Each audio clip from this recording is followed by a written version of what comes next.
Soccer, San Diego, California.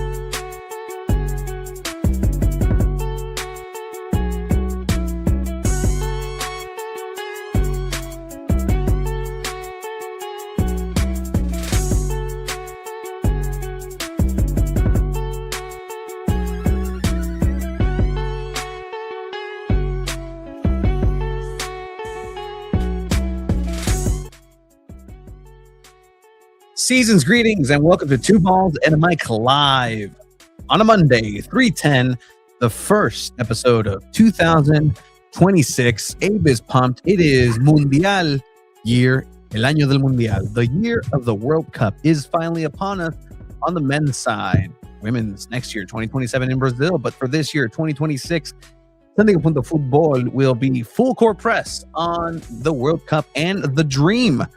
But before then, we do have some local coverage to talk about here. San Diego FC.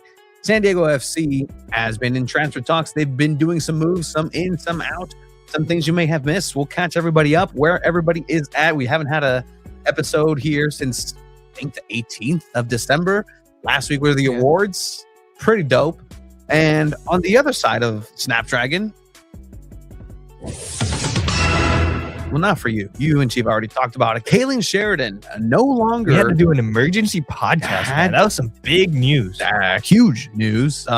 Some insight from in the ins and outs of what happened there. The future for Kaylin Sheridan and Savannah McCaskill, who goes to Gotham as well.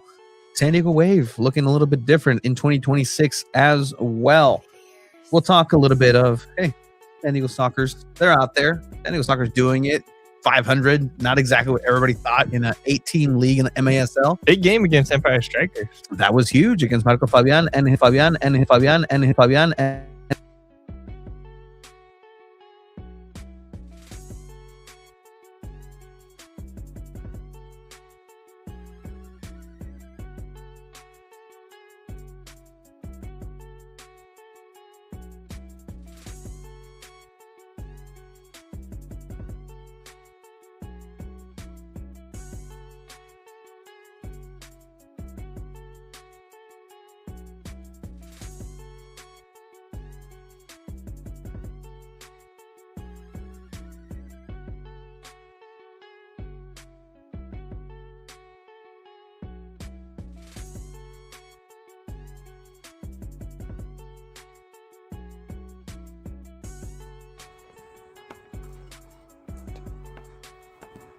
I think the people can hear me now. Hold on. Okay. Wait. There we go. Now we're kind of back, potentially. Sorry if there's an echo and some technical difficulties. So what a wonderful way to start off 2026. First gaff of the year. Tony Sanchez. Why no. Is that my gaff? Okay. It just like the. Yeah, we should be back here. All right. So in talking of everything and anything that could happen in this 2026 they're already trying to get us. You were about to get into the juicy stuff too. See, that's what happens. That's interesting. Sometimes that's it happens a sign on Soccer's Overtime where we'll be talking about, oh, this other team, and then something happens. We're like, they're listening. Let's see. I want to make sure everything is okay. DJ Abe with everything. I see that there's a I think we're good echo. now. Happy New Year, season's greetings to everybody. Again, Chiba cannot be here tonight. He is a little bit busy tonight, so we send him the seasons of greetings to him wherever he may be. He is okay. He'll maybe try to join us virtually at some point. But for right now, why did I say that? He just said he's fired. FIFA is watching. FIFA, they can do no wrong. They can do no wrong. And I am hearing that they are coming up with a FIFA War Prize coming up. The coveted FIFA War Prize. Is that for like who's doing the best war at the moment, or the best warlike actions without actually declaring war? Because there is actual war. Yeah, 100%. The war on drugs. Ukraine. The Ukraine kerfuffle. Mhm. It's not a kerfuffle. It's a geopolitical struggle. Hey, you got fans in here for Abe. Yeah, everybody's you guys are going to want to stay tuned because we have some very interesting sourced information according to Tony Sanchez. We'll hear about that along with these type of moves. So here, I'll read this message from. Go for it. Did you say Steven or Stefan? This is Steph. I still think we'll be all right. Even though we've had to let Hannah Lundqvist, Caitlin Sheridan, and Savannah McCaskill leave, I trust our GM and front office to give the best tools possible to Eidevall. Well, let me tell you, I think that you may be one in a couple thousand fans. I wouldn't say millions. There's not a million San Diego Wave fans, but a very small majority that has the trust in that front office and ownership group. I'm talking about the Leichman Levine, obviously a sports owned franchise that I've never heard them say anything. We were slated to, but I think those plans fell through. I don't think they've stepped foot at a training ground in the last year since they became owners of that. But there is obviously other minority owners, Alex Morgan being one of them, former San Diego Loyal chairman, Andre Vasiliades. So there's not just the one. While some of the ownership might be a little bit more vocal on a local sense, that doesn't mean that, hey, we need to hear from you. Mm-hmm. People are being heard from.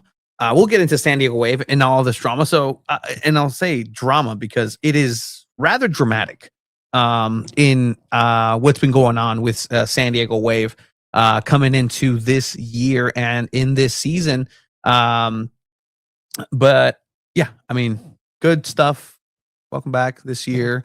Everything good with you? Yeah, it's been fun. You got a new nice rejuvenation. I'm excited. I went to LA over the weekend, did some Hollywood stuff. It was a lot of fun. Not the Hollywood stuff that you're thinking about. I can see it in your eyes. No. I would I'm just rejuvenated. LA, like it just doesn't mix. How does one rejuvenate? It was raining a lot, so I wasn't actually outside. Maybe that's why. Just spending time with family. It was nice. I was in a mountain, Big Bear. You know, I like driving.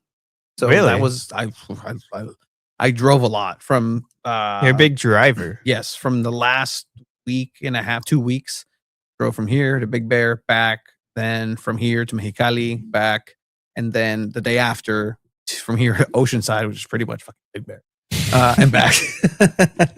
And then yeah, it's been a fun time. I love the weather. I love driving this weather. Like I'm not kidding at all. Like I'm in safe. You're in safe hands if you're in my car, and you know it's been fun driving. And Happy New Year to those who observe Happy New Year. Some people see it at different time and at different calendars, but this is officially the week where everybody goes back like into corporate America, into the podcast. You have to know what day of the week it is now. Tell me about it, dude. I was like, what day is it today? Why does this feel like a Sunday? It's Thursday. What? Like it doesn't make sense. Are you? Yeah. Philippe hit me up because there was a picture I posted in the hot tub. Okay. And so he was like, somebody said it was looked like a delicious man soup. And let me tell you, if you had to, this is the specimen that you would cannibalize in that post-apocalyptic kind of sense. Like look a little bit like Baron Harkonnen. Do you know where that's? That seems familiar.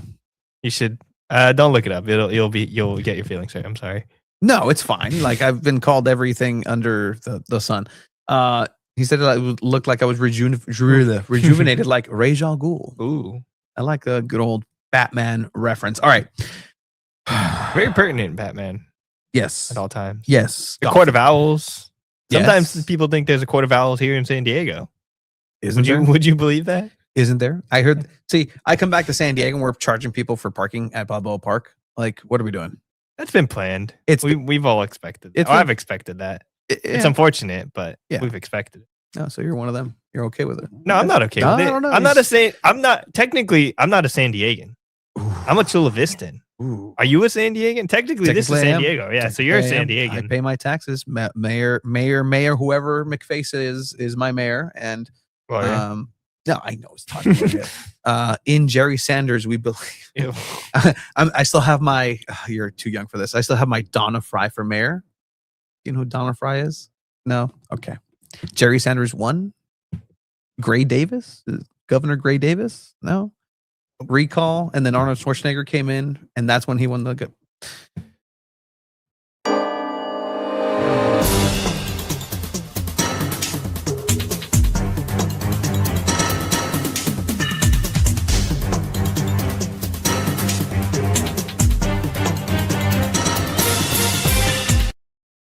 All right. So there were some moves that happened for San Diego FC. We'll start with San Diego FC and again move into the more juicier actual of San Diego Wave.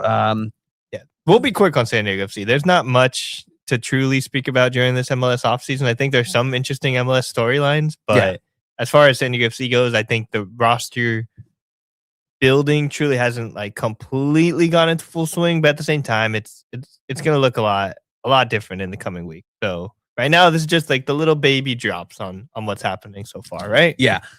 So training is set to resume here.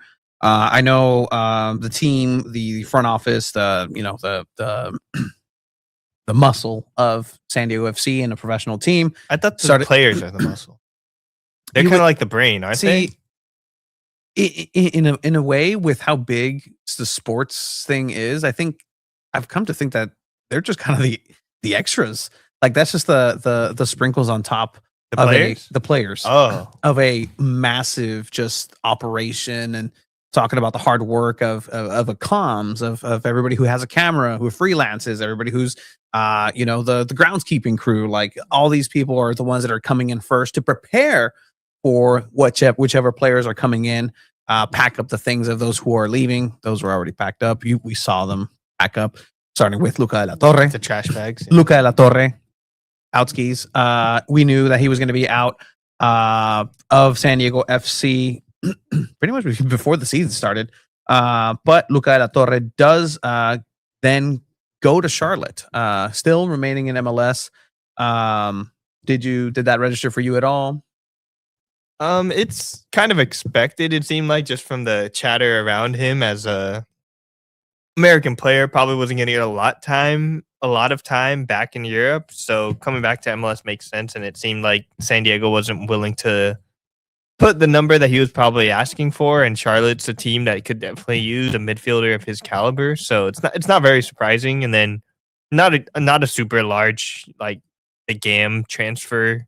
$50,000 or $500? Which that's pretty.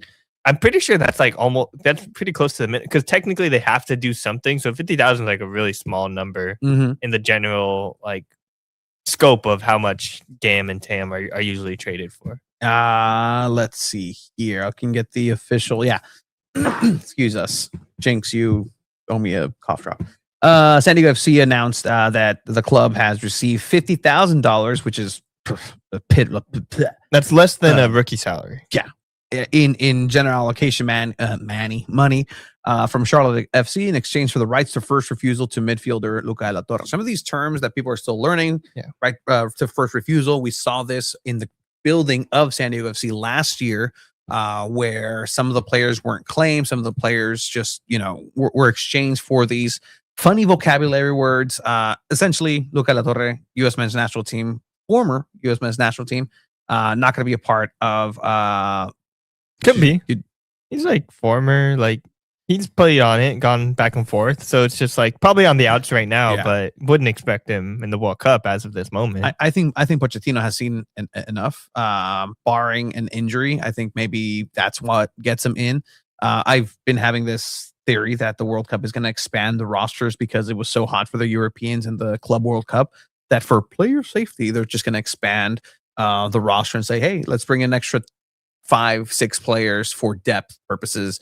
And then that's when the superstars who are past their prime are going to be allowed for money purposes. Because again, bless FIFA, there's nothing they could do wrong, including charging $12.50 for a FanFest entrance for general admission, which is absolute bullshit. But, it's tough. FIFA. Have FanFest at somebody's house. Yeah. Where'd you watch the last World Cup? I was up in school, so I would just watch it either in a dorm by myself, or because it was in the morning, I would go to class early and just have it on my laptop. then people would walk by and be like, "Oh, what's the score?" And I'd be like, "Oh, Mexico's it's tied." So it's like, "Oh, okay." And keep walking. I do see in the comment section, just hold on to those San Diego Wave comments. We're in questions. We're going to come back to those for sure. Is SDFC getting a new jersey? No, this will be the jersey that they're going to go ahead and have for the second year as well. The community kit will also return. However, there is year 2, I believe, is when they start coming in with a third kit. So they might come with a third kit. Don't quote me on that right now because, again, coming back from a mountain, thinner air, I get altitude sickness. Oh, yeah. Do your ears pop? Do you get trouble with that too? Yeah, but I like that feeling. Okay. You don't like it when your ears pop? Yeah, but it just takes a while sometimes. Like yawning to yourself everywhere. I threw up one time after a flight because I had to take a long bus ride right after the flight, and the bus ride made me sick. And that was like a great feeling, honestly, because it like made me pop my ears because I like threw up, and it was just really nice. That's the only time I've like been truly relieved by popping my ears. Oh, I like that. Well, and didn't feel good. They didn't like it because you went through it. But good question here. San Diego FC should be coming into training in the next couple of days because they do have the not the Club World Cup. They have the CONCACAF Champions, the CONCACAF Champions League, starting up against Pumas. So, which also started their tournament, Clausura, I believe. So that's similar start times. It's pretty good to see where San Diego FC will lie. But when that happens, we will have that coverage for everybody and just get into those questions because there's players that we've never seen really train for a long period of time that I'm excited to see. I'm looking at one Andres Reyes. Like I'm looking to see what he has to offer. I mean, he had this knee surgery probably like a little bit more than a quarter. I'd say probably a third of the way into the season. So I don't expect him to be starting this season, but he'll definitely be training with the team. But he was in surgery longer than he played this year. Yeah. So I don't know. And in training, when I did see him not necessarily disagree with Mikey Varas, but there was a very stern talking to in terms of like, cool it. We're training, and I need you to be mentally prepared. Things that we've come to know from Mikey Varas and his crew is of, hey, this is the system. Nobody's above the system. Let's help the team move forward in that. So, all right, good question there. World Cup during college was epic. Yeah, there were times where it was pretty cool, but in the morning, it's kind of sometimes it's like, all right. Third kit in third season. Okay, so that's what's really coming up. And honestly, for San Diego FC, their best kits have been their training kits. Yeah, like that's hey, this is off-season discussion, Abe. Third kit training. But don't worry, Abe. Chucky is posting from the facility. His Instagram's kind of funny because it's like from someone that seems like older than he actually is. The way like he's just a selfie, like an old school selfie, like, hey, look, grandchildren, look where I'm at, and it's like San Diego FC training. And that's what his Instagram stories kind of look like. It's pretty sweet. He's a Theo. He's your older Theo. Yeah, I do have Theos that post exactly like that too. Like, have you seen the thing where it's like, the difference between millennials and Gen Z for posting the same meal, and like millennials do the boomerang thing, and then like some people do the thing, and then they crop it. Like Chucky is just that old school. Like he's still trying to. He's still trying to figure himself out. Maybe getting everybody a kit for third kit for 2026. So we'll see. More money to be printed on that way to potentially fund for a incoming player. Why? I wonder if Marcus is healed up. It's one of these things where the injury that Invarson has, it's never going to be 100% fixed. And it's one of these things that even if he is 100% physically, mentally, that's something that the player is always going to carry with him.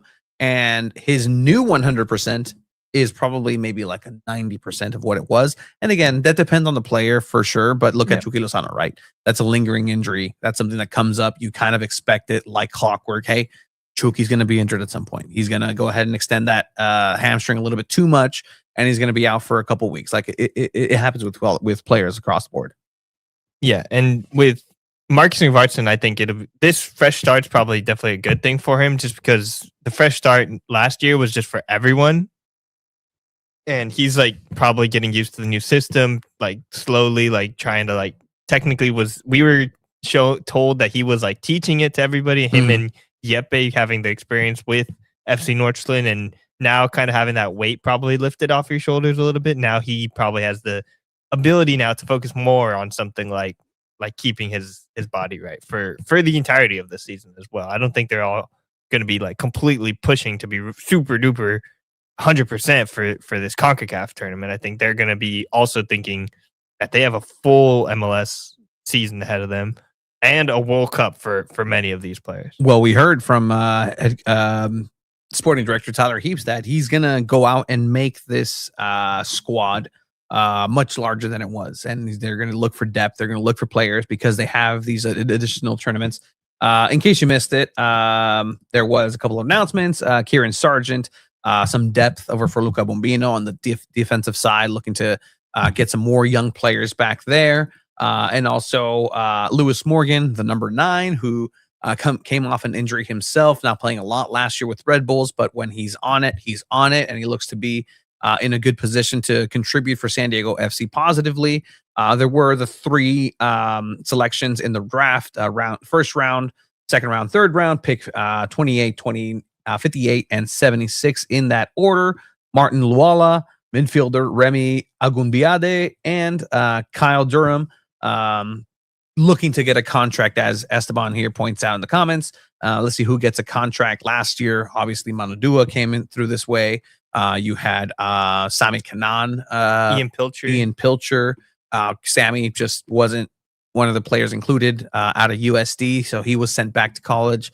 And that's just kind of the reality of things. But hey, you never know with San Diego FC and their track of what they're looking for in youngsters.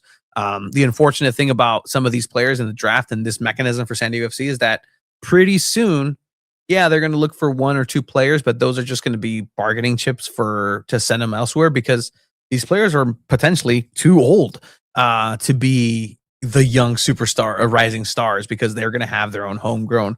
That definitely has become a thing with NCAA college soccer and generally, like the way that the Wave have been treating their young players out of college. It's really interesting because they tend to be in their mid-20s, whereas a player they might sign like a Trinity Armstrong, even though she technically came from college, that's definitely more the type that they would be more willing to bring on. And if they are bringing on a older college player, it would be like maybe someone that's probably more defensive minded. Yeah. You know? So and NCAA soccer is like a very different level. I think we talked to Manudua about that too. Mm-hmm. He definitely had an adjustment period because he was kind of probably running through everyone while he was with Santa Barbara, and then now you come in MLS and it's just a whole different story.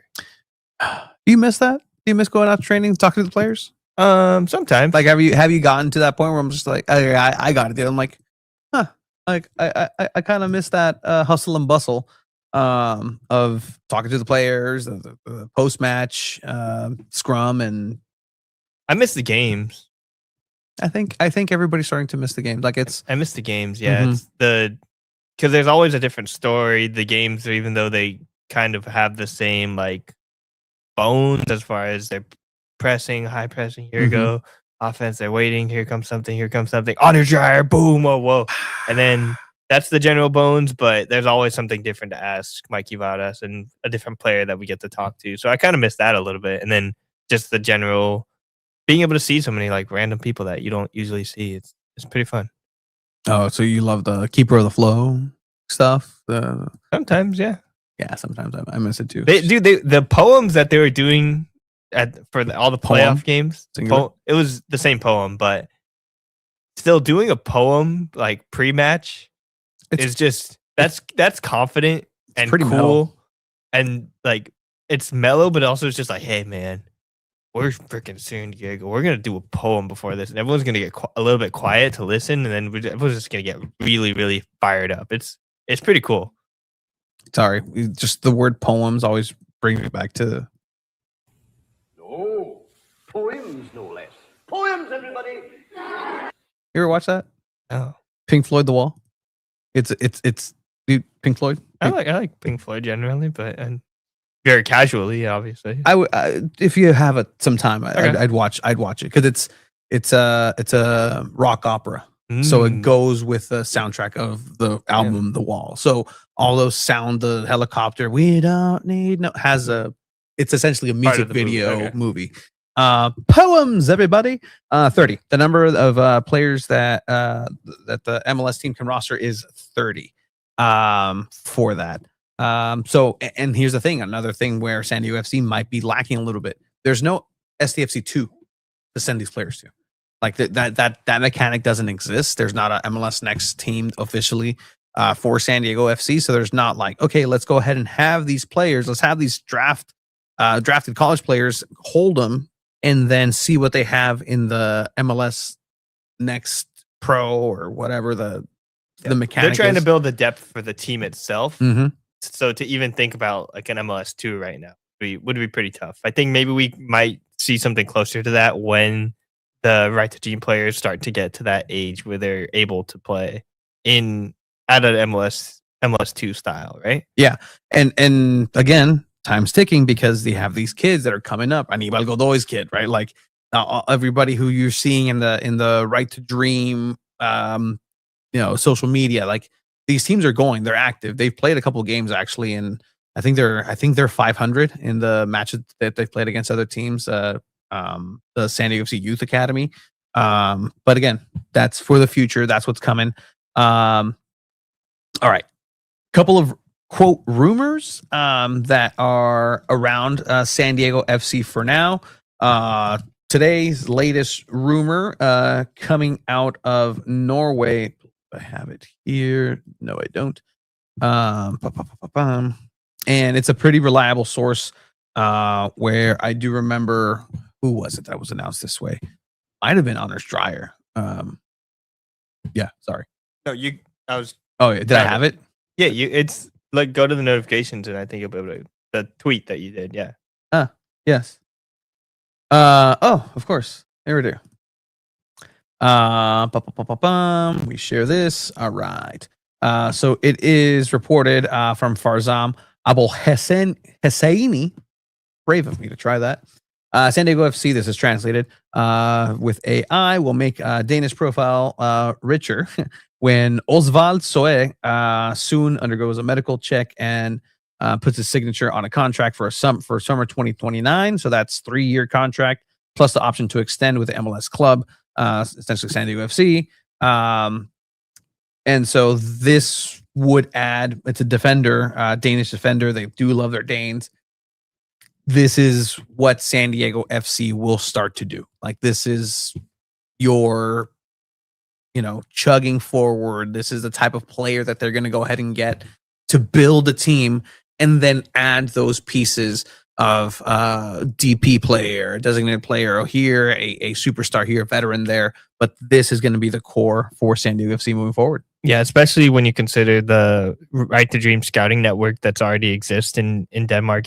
This in Norway as well. Like this makes absolutely like complete sense as far as a player that probably fits the style, can fit into the way that SanDiego plays. Something like this, if it comes out like every couple weeks, it's not surprising at all. Question here for the Academy games. They do not stream Academy games, and that's something across the board that we've kind of actually come across, that the youngsters, and for good reason as well, right? Like the kids, they really need to be seeing those games. Like, it'd be cool. Yeah. It's tough to have it. like, especially when you're developing player, to have all that on tape is really tough. So protection in that way, I think is pretty fair from the public, because again, I'm 100% confident that there is tape on every single one of these players. That's why you get the sizzle reel. That's why you get all these different and the things. scouting networks, I'm sure, do share those type of things when they're trying to find these players. And that's why you have scouts always going and actually traveling, because games aren't streamed and aren't readily accessible. And then going back to SanDiego Loyal Select, those games were never broadcast, even though we actually said like, hey, we can go ahead and live stream these like we do Inter. Like we can go ahead and do that and provide that. But again, these are minors, these are kids who are playing and have a right to dream for their future. And you know, if that's the wishes of it, it'd be cool. I'm not saying it's not. It'd be really cool to see that. But if you're really interested in seeing just young, really good young talent out there, go to a Sunday league game. Like, go find a high school game. Go find something locally. Go find UPSL. Yeah. Go to the UPSL. Go watch a City College game. Go watch a Southwestern College women's game with Coach of the Year nominee Carolina Soto. Like, and man, I was looking back. People got into those. People really got into the San Diego.Futbol awards. Thank you to Terrible. Shout out to all the winners as well, and thank you to Terrible SDFC memes for putting out that all the videos of all the winners. It's really cool to see. There were in those comments there were still controversies, and I love them. I love it. Keep it coming. Keep the kids off the cameras, but it's also for their protection. Yeah, 100%. And in time, if there's a kid that scores a world of a goal, bet your ass they're gonna go ahead and market the hell out of that. Like, all the protection out the door. Like, no, put the moment Chino, the kid with the long curly hair, like the moment he scores a banger, a chilena, like that, just send that everywhere. And this is what San Diego FC is, and they'll supercut it with an actual goal of Chucky Lozano or something. That was probably the coolest thing that they did. I know you didn't go to the event that they held for the opening of the Right to Dream facility, but they had like only one game so far, but they cut together a highlight of the kids like sending it across into the middle, and the cross went in and it cut, and Anders Dreyer received the cross and sent it in as a goal. And it just like literally the whole crowd that was there was just like, whoa, like it was one of those things that gives you a little goosebumps. Like, when you can like cut things together like that. And we heard some of like the video people at the time, they were getting like, everyone kept coming and like patting them on the back, like, yeah, that was freaking awesome, dude. Because like it was a really well cut together video. I don't know if it's available for public consumption, but it's pretty cool. Yeah, I wouldn't think so. This is when the club, and again, like if I was a fan of the club, I demand these things from the club. Like, these are cool things. Like, I'm okay with the podcast, like all these like marketing things, and then come buy your tickets, and the behind the scenes are really cool. There is a lot of hard work, but there's so much hard work even for freelance camera photographers, videographers. And just to give you an idea, out of the potentially 500 pictures during a game that an actual person who's hired for the team takes during a match, 2 if they're lucky, because there's other people doing it on behalf of the team as well. 2. And in my mind, I'm like, there's 498 really cool shots out there that will never be seen, and that's a shame. Like, I really would love just. That's like the beautiful part about it too, though. Yeah, honestly, it's like there's the selection of it. Yeah, and then in this guy's hard drive, in years in the future, it's like, hey, look at this random thing. It's like, what? That was like, oh yeah, that was the first season. This is a random picture of like Chucky Lozano tightening shoes or something. You're just like, what? Like, that's crazy. But so many of those pictures exist, and I'm sure in the future there's always gonna just be random stuff that pop up. It's pretty cool. But yeah, I mean, that's kind of what's on that, since we're talking about rumors. And I wish Shiva was here, because he's a chismoso. Yeah, you're right. Is that why? Well, no. I said I wish he was here. Did I say I wish he was here? No, because of the rumors. He just loves talking about rumors. And gossiping. Chismoso. We did name an award after you, Abe, by the way. I know you weren't here. I didn't appreciate that, but thank you. I didn't appreciate it, but thank you. Cool. Well, next year it's cool. Easy solution here, Abe. It's the former Abrahams. Just strike the letters. Just journalist of the year. But there is one more big rumor that's making its rounds across social media, especially in the Liga MX side. Once again, it's Eric El Guti Gutierrez, midfielder for Chivas de Guadalajara right now. There were links to him to San Diego FC last year, and there were negotiations again. What did negotiations mean? Hey, how you doing? I am San Diego FC representative. It's always fun to hear like words like that stuff too, where it's like negotiations or even something like mutually parting ways. I like try and think of it as like a relationship. It's like, oh, there's negotiations. Yeah, I went to the watch store and asked, "Oh, how much is that watch?" Mhm. And they told me the number, and then I walked out of the watch store. Yeah. Yeah. Like that. Those are negotiations. Yeah. So something like that could have happened. It's like, oh, hey, my name's Guti. Oh, nice to meet you, Guti. Nice to meet you. Oh, I'm Tyler Heaps. Okay. nice to meet you. But essentially last year, there were actual there was business negotiations that happened to get the midfielder here. And a lot of times negotiations happen, and it's not like people sometimes think, okay, negotiations, they didn't go anywhere, it's over. Negotiations also mean, hey, what do you think? Oh, you think this? Well, I think this. Okay, we'll reconvene in January, let's say. Right now, this isn't really working for us. We're focused on all this stuff, but maybe in the future, we can come back and keep talking to each other. They're much more willing to keep conversations ongoing, right? Yeah, and speaking of just like those conversations, right? Like the biggest linked conversation once again this season is that, as you can tell by the edits here, Guti Gutierrez coming in, it's getting some steam, obviously with some of this with SDFC Bros on there as well. Shout out to them. It seems like somebody somewhere wants this to happen. Somebody somewhere wants this to happen, whether it's the agent of El Guti, whether it's, Chivas shopping him around. He's also rumored to go to another Liga MX team in Pachuca once again. But the background with him is that he's Chucky Lozano's best friend. Like, there's a personal connection here. And then it becomes like the discussion of, are you trying to get a good player in a position that you may need? A attacking midfielder, an attacking minded midfielder, Player, where Luca de la Torre is no longer here. That's what he was, right? Last year, the reason that he didn't come to San Diego FC was, quote, Chivas wanted too much, and end quote.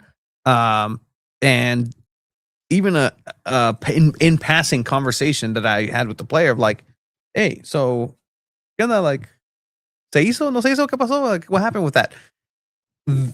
I spoke with him when they played here in Snapdragon Stadium. Yeah. As I was waiting for Chicharito walks by me as I'm having this conversation with Guti. So I'm okay with that. I told myself I was there. I waited an hour to speak with Chicharito because they were all watching the Mexico. It was Gold Cup. I think it was Gold Cup. Yeah, they were watching the Mexico game. There's like, yeah, they'll be out after the first half. And so yeah, estamos como pendejos esperando. And then this happens. Like, hey, like, nice to meet you. This and this. Like, ¿qué pasó con SanDiego? Que no te gustó? You didn't want to come? Like, well, it's like, well, they were talking about it, but Chivas was asking for too much money, and that's things that we had heard in the past. But again, getting that firsthand confirmation of like, okay, this happened. So it wouldn't surprise me if they're in negotiations once again 1 year after, when that fee, that money that you're going to have to output is lower. And also, I don't know if everything's mended with Chucky Lozano and San Diego FC, Mikey Varas.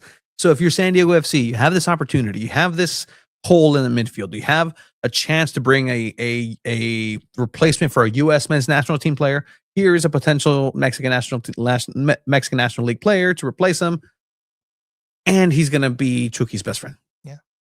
At the same time, like, how cool is that? Marketing wise, the connection, it makes sense. Yeah, these are all the positive things. There is the negative side of, now you have somebody else in Chucky's corner, which is not a bad thing, but let's say like at the end of the season last year, it seemed like Chucky was upset with his usage rate, and now he has someone that's also like, yeah, you know what, you're right, whereas usually it seems like maybe the rest of the team was kind of on Mikey Vadas' side. At least that's how it seemed from the conversations that we had. And when you talked to Jeppe Sverskov about it, he said, yep, that was the right decision, we needed to do that and stuff like that. But now you bring somebody else in that's like, oh no, Chucky, you're right. Like, and then you can rile up more of the team. You know what I mean? Now you can have factions starting to form, things of that nature.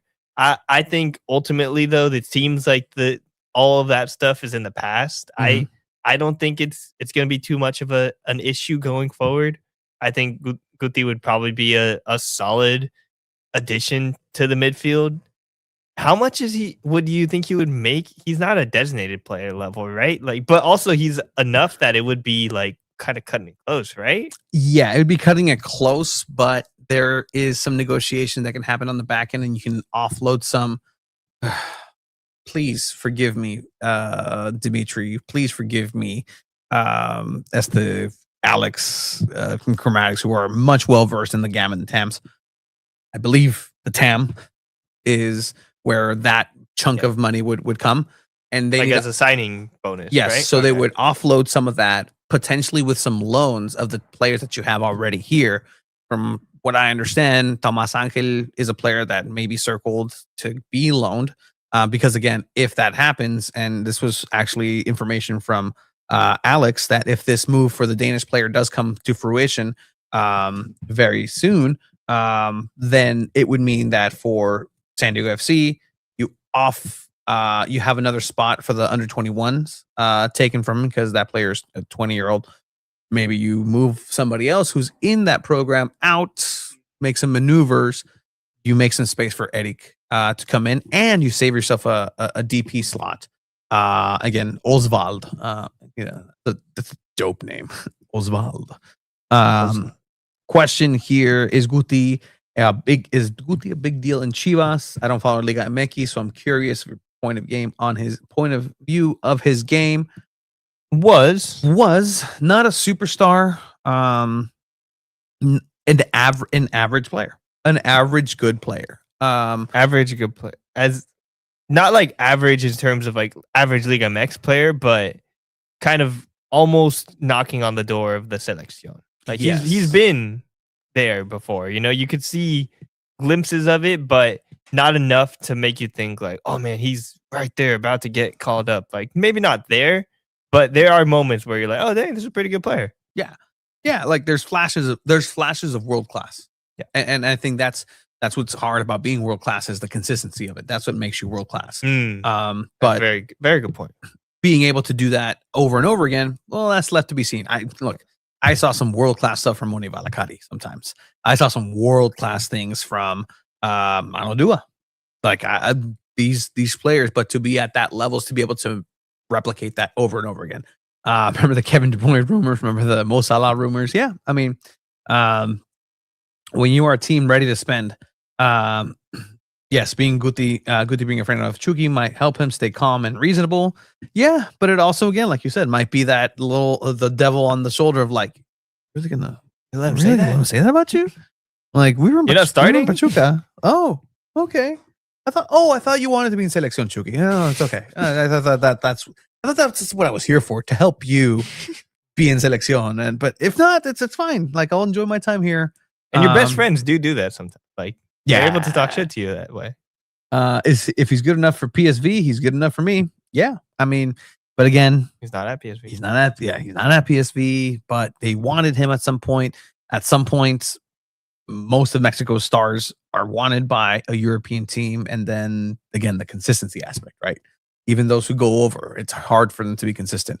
Marco Fabian, and a lot of times they aren't even like given chances at that level too, which is, it's tough. It's like, if you do want to go over, maybe you do go over, and you have to like work really hard to keep your spot as well. You you don't get a lot of leeway that some European players might get. So it's just always tough with the whole, any CONCACAF player, any player from this region and ending up over there. If we sign Guti, the Chucky FC comments will show up. Well, maybe they'll be happy, right? Maybe they'll be happy. And you know what's going to happen? They'll play Guti, and they're not going to play him with Chucky. And then they're going to be like, wow, why are we losing? It'd be so much better if they played together. And they'll play together, do nothing, separate them. Guti does something, injured, bench him. Chucky comes in, he does something. Then you put them together. They'll have one game.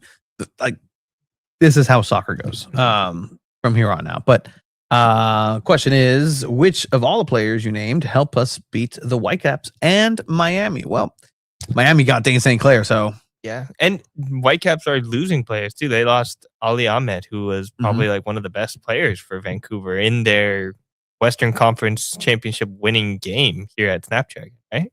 Yeah, no, So it's 100%. interesting. Like all teams are kind of switching up, changing things. Are going to be different. So I wouldn't be surprised if the table looks like completely different next season. That's just how MLS is sometimes. So would I be happy with Guti coming in? It'd be interesting to see that dynamic play out. Also, would it be helpful for players to be familiar with Liga MX teams for Champions Cup? Good point. Yeah. Good point. You remember during Leagues Cup how frustrated SanDiego FC players were? Yeah. With the dirtiness, the CONCACAFness of it. Yeah, like I remember Ima Boateng talking about it. Luca de la Torre was just like, yeah, that's how Mexicans play, pretty much. Like, yes, he did say that. It was kind of funny, just like it's like, wow, that's kind of crazy. But there can be some of that frustration, and someone like Guti would be able to kind of maybe help foster that connection to the Mexican league. That Luca gets to say that because he speaks Spanish and he played here locally, and he's also, he was forced to do a very, very painful. Did you ever see this? No. Like, obviously, all the players have to do. There's sponsorships for the club and some things. Is that in English or Spanish on the thing? Hola, SanDiego. Has Cool. estado pensando Cool. Perfect. So this is the English version that we'll play. Oh, here. he did both. He did. No, of course. $50 off an EV rental. It's super easy. Most people just charge at home, and there are stations all over San Diego. No gas stops, no gas price. Great. Why is he parking right there in the basketball court? That's a dangerous place. It's not okay to park there. But hey, he's an opposing San Diegan player, so people can go in here. Hola, ¿qué tal? Soy Luca de la Torre. He estado pensando en cambiarme a un auto eléctrico, pero no estaba seguro si se adaptaría a mi estilo de vida. Así que lo probé con el descuento de renta de EV de SDGN. Si eres... You speak Spanish well, dude. It's just fine. It's fine. What are you talking about, Abe? It's fine. He lived in Spain for a little bit. He had to speak Spanish. That is not a Spanish accent. What I heard. Yeah, but I mean, Oye, tío, ¿qué tough, tal? dude. Like but he also lived here, so he was probably speaking our type of Spanish, and then you move to Spain. That's good. Like I wouldn't. If I move, let's say you move to Spain, you're different. Our type of Spanish. Maybe your type of Spanish. Frontera. I probably speak. Oh, Frontera, San Diego, bringing them in their set. No, but it's fascinating. Like if you move to Spain, I think you would try and imitate it a lot. I don't think I would be able to. If I like moved to Spain, I would probably just speak my type of Spanish and then get made fun of. Made fun of, yeah. That's what Amor told us that happened. Mm-hmm. They would make fun of him. Oh, you mean San Diego? Our journalist of the Journalist year? of the year? The Amor de Villa journalist of the year. They should have had Alvarado do it. Bro, they should have had Chucky do it. Speaking of Alvarado, I know Felipe was talking about him and how he's looking forward to seeing him be healthy. Coming back, some auxiliary MLS news as well. One day I'll learn. Auxiliary MLS news. I'm curious where you're going with this. Wilfred Nancy? That's interesting to me. Colder. Oh, okay. There was a giant excuse for in Miami. Colder, as cold as you can get, actually. Okay. Bring it back to this. So I was in Columbus and Miami. Those are both very different. LA? Warm. Yeah. Okay. Warm. LA, very something warm. to do with LA. Very warm. LA Galaxy. Oh, Ricky Pooch. Ricky Pooch. Ooh. Out for the season once again. Like, that was the big excuse for LA Galaxy last year. Like, oh, that's tough, dude. You wait for Ricky Pooch. That's such a tough injury for them because he tore his ACL during their Western Conference Championship game. Didn't play the final, but he kept playing on a torn ACL. That's what he gets. Out for the season, thinking, oh, maybe he'll come back for the last couple of games, and now out again for the 2026 season. That is just tough. It's as rough as it gets. And look, they built themselves around him as well. Yeah, and again, that was the big excuse. The first game coming back, SanDiego FC beats them at home, and it's fantastic. And it was, well, we didn't have Ricky Pooch. This team needs him. This team, you won a championship without him. Like, yeah, it's one game. It was one game. It's different. Like, I think they really do need a player like Ricky Puig, like especially with just how MLS is structured. Like he needs to be on their team to help make everything work. I would appreciate a Bimbo sponsor or instead of DirecTV. I completely agree for that. Bimbo looks elegant and it makes a lot of English only speakers very, it makes them take a second look like Bimbo. You're sponsored by Bimbo? I do love when like people that don't speak any Spanish have like a soccer jersey that they have no idea what's on it. I'm trying to look for. I have one. I had one of my friends. She had a Pumas jersey, and she didn't even know it was a Pumas jersey. She just liked the colors and saw it at a thrift store. Thought it was pretty. I'm trying to remember what was on the chest though. I don't think there was like probably just said Unam. Unam, yeah. She was like, "What? I don't even know what that means." Who was? Yeah. All right. Better than an insurance. Snapdragon would be dope on it. Look at what Man U has. And I don't like Manchester United at all. And I just gave him praise. Okay. Anything else for SanDiego FC? I know it was kind of touch and go for there. Yeah, that was a lot for nothing to have happened. Have nothing to have happen. We're catching people up. But if you do have anything for SanDiego FC, leave it in the comments and just keep that discussion going. Be sure to stay here for our SanDiego Wave talk because this is gonna get interesting, guys. It's gonna get feisty. All right, let's do it.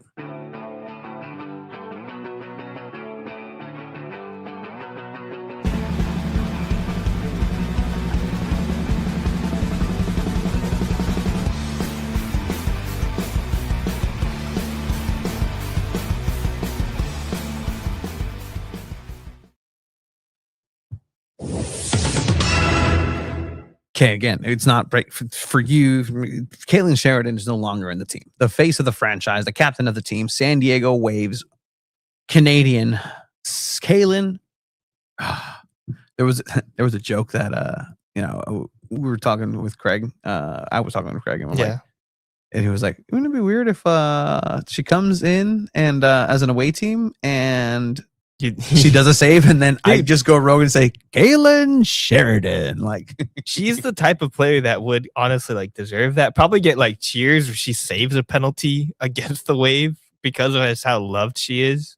It'll be fascinating to see when she comes in as an away player because they always the Sirens and people of SanDiego tend to give a lot of credit to the former players. Yeah, I do remember Taylor Korniak that got a lot of love. Taylor Poe now. Yeah, Matt Pogart, who didn't even play that much, got a lot of stuff. There was somebody else, Jaden Shaw, as well. Second time around, it wasn't as much, but Jaden Shaw definitely got a lot of credit as well.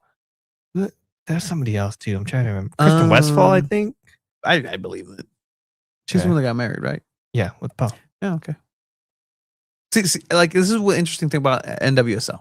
The storylines are more intertwined with the personal lives a little bit. So dude, how much I've been seeing so much stuff about Sam Kerr and the Christy Muse, not Sam Christy Muse. Have you been seeing that? I've been seeing Marta. Oh, but Marta as well. Yeah, Marta, come on, dude. That's fine. Sam Kerr's sure, but Marta, rock that suit. Again, how do I know this? You know what's weird? This is a weird thing for me with certain athletes. When they're not wearing their uniform, they just don't look like real people to me. Yeah, it's like seeing a teacher, your elementary school teacher at Walmart. Yeah, but some players, it's okay, yeah, he's all fitted. Like Kenza Dali, you see her, she's dressed in all these crazy outfits. You're like, oh, this is sick. Yeah. Some players like Marta, it's that's just some person, some Brazilian person. Yeah. But when Marta is wearing her Brazilian jersey, you're just like, oh, whoa. It's different, when you see the purple Orlando Pride jersey, you're like, oh, okay, hold on. There's Marta speaking. As the kids say, there's an aura about it, for sure. But all right. So this announcement came down, I want to say the 28th. It was on a Monday, the 29th. It was on my birthday. Yeah. It was on the 29th at 1 p.m. Pacific time. I have this because I wrote something about it on All for Evan. You guys can go check it out. It was one of our more clicked on things, I believe, because people were so surprised by it. I think they wanted to figure out what was up with that. But Yeah, earlier in the day they announced Mimi Van Zanten signed Okay. out of Florida State. Interesting defender. Good addition from what I can tell, just from what I've read and learned about her. Seems like a pretty interesting college addition. And then at 1 o'clock, bombshell. Wait, go ahead. No, I was just the interesting way that was handled by the club, because again, there's this signing that's coming in, exciting college player being signed. Here's the email, guys. Just be on the lookout for it. 10 a.m. Followed by, oh, by the way, here 1 p.m. We're gonna go ahead and release this news.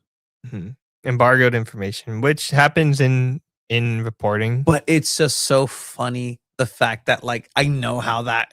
Hey guys, and then like, oh, by the way, and it was like a reply all to, hey guys, just letting you know this all's happening. Bye.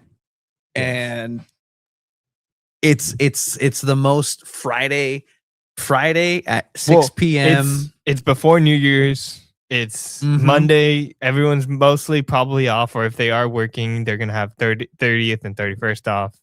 We're gonna be like, okay, this is also happening, but we're also gonna announce some stuff right after in the rest of the week.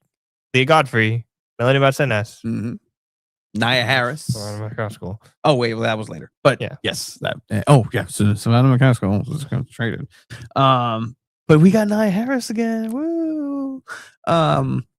Good player, World Sevens. Thoughts on the new signings for the NCAA soccer? Mimi Van Zanten and Leah Godfrey. Do you have any thoughts on this before we get to Sheridan? Good player, also plays for the Jamaican national team, so can definitely have more potential to keep growing, I think, especially. And she has an older sister that's in the NWSL team. Yeah. She plays for Houston.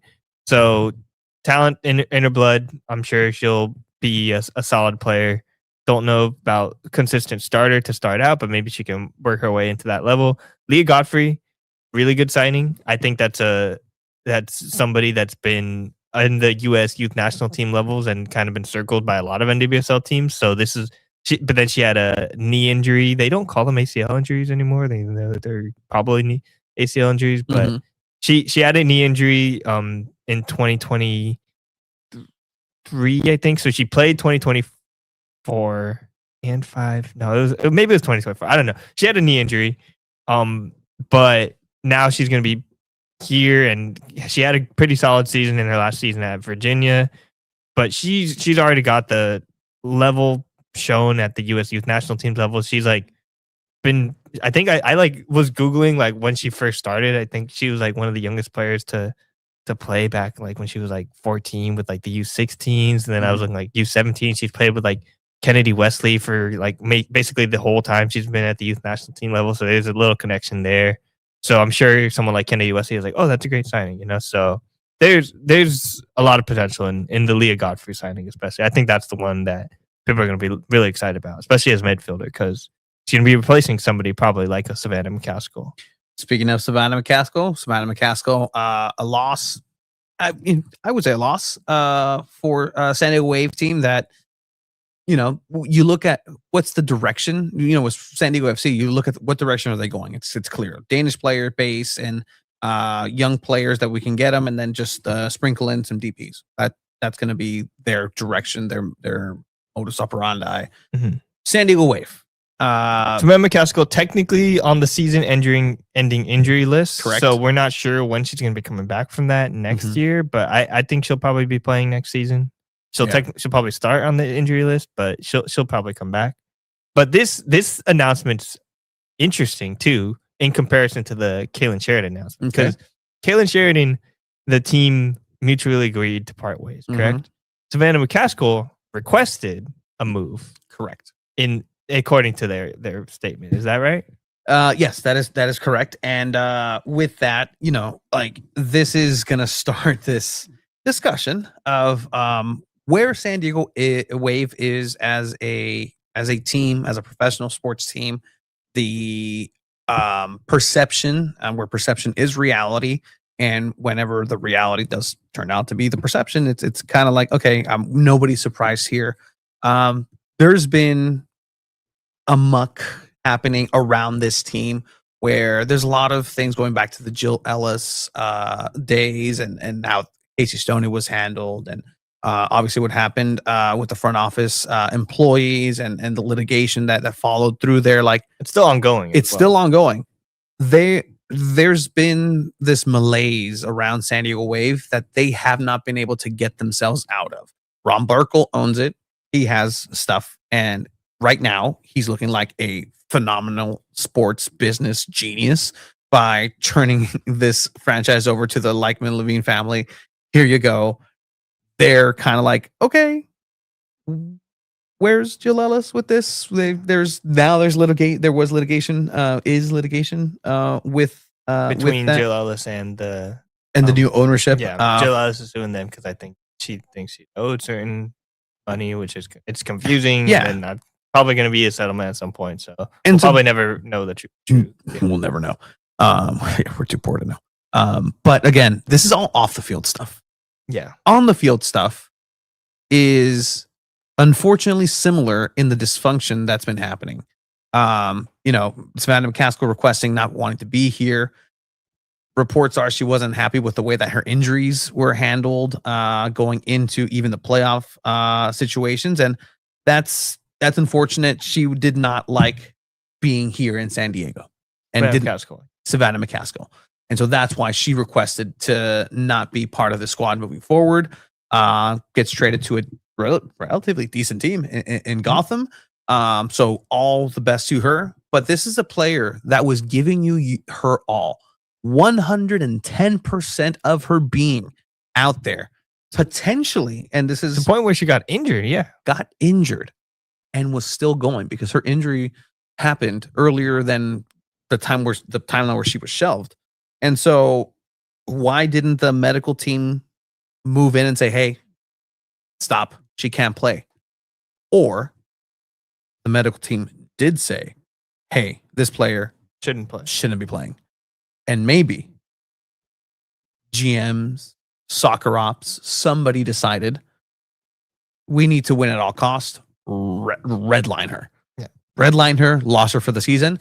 Big reason why you could potentially made a bigger push. Just to be clear, this is stuff that you're saying as sourced information. This is absolutely this is source information. Okay. From multiple sources, and again from this point forward, this is what it will be is multiple sources from different triangulations actually. Yeah. So our conversation about like Guti and stuff, that was all kind of like, oh, this is kind of what it's all like. That was kind of broad. We're just saying this is what could be. Yeah, this is the ether. This is actual stuff that Tony got sourced and credibly and legitimate. Okay. Yeah. And so, this is one instance with one player that was giving their all, that the fan base was actually rallying around. This is a player that you send over to the community because you don't really get involved in the community as much as you think you do. And the opportunity as a club to do that is left to be desired of. But that is a big loss for that.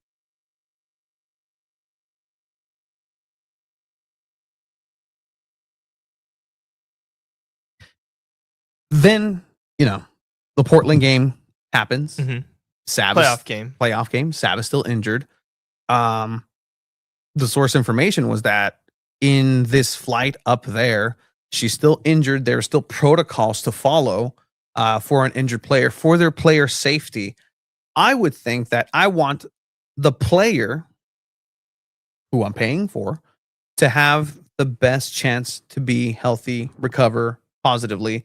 I put them in the best available seating in terms of where we're traveling on the plane, not in the back of the plane, I don't want to say riffraff, but like in the middle of everything, in the middle aisle seat. Like that's just not conducive to recovery. Sometimes it's chartered flights. Sometimes it's commercial flights. I think when it comes to like playoff games and stuff, it probably was a commercial flight, right? Yeah. And that's unfortunate. And drip, the straw that broke the camel's back. Savannah McCaskill is no longer in San Diego Wave. It was announced second. Yes. But this is something that has been expected according to you, right? Yeah. Okay.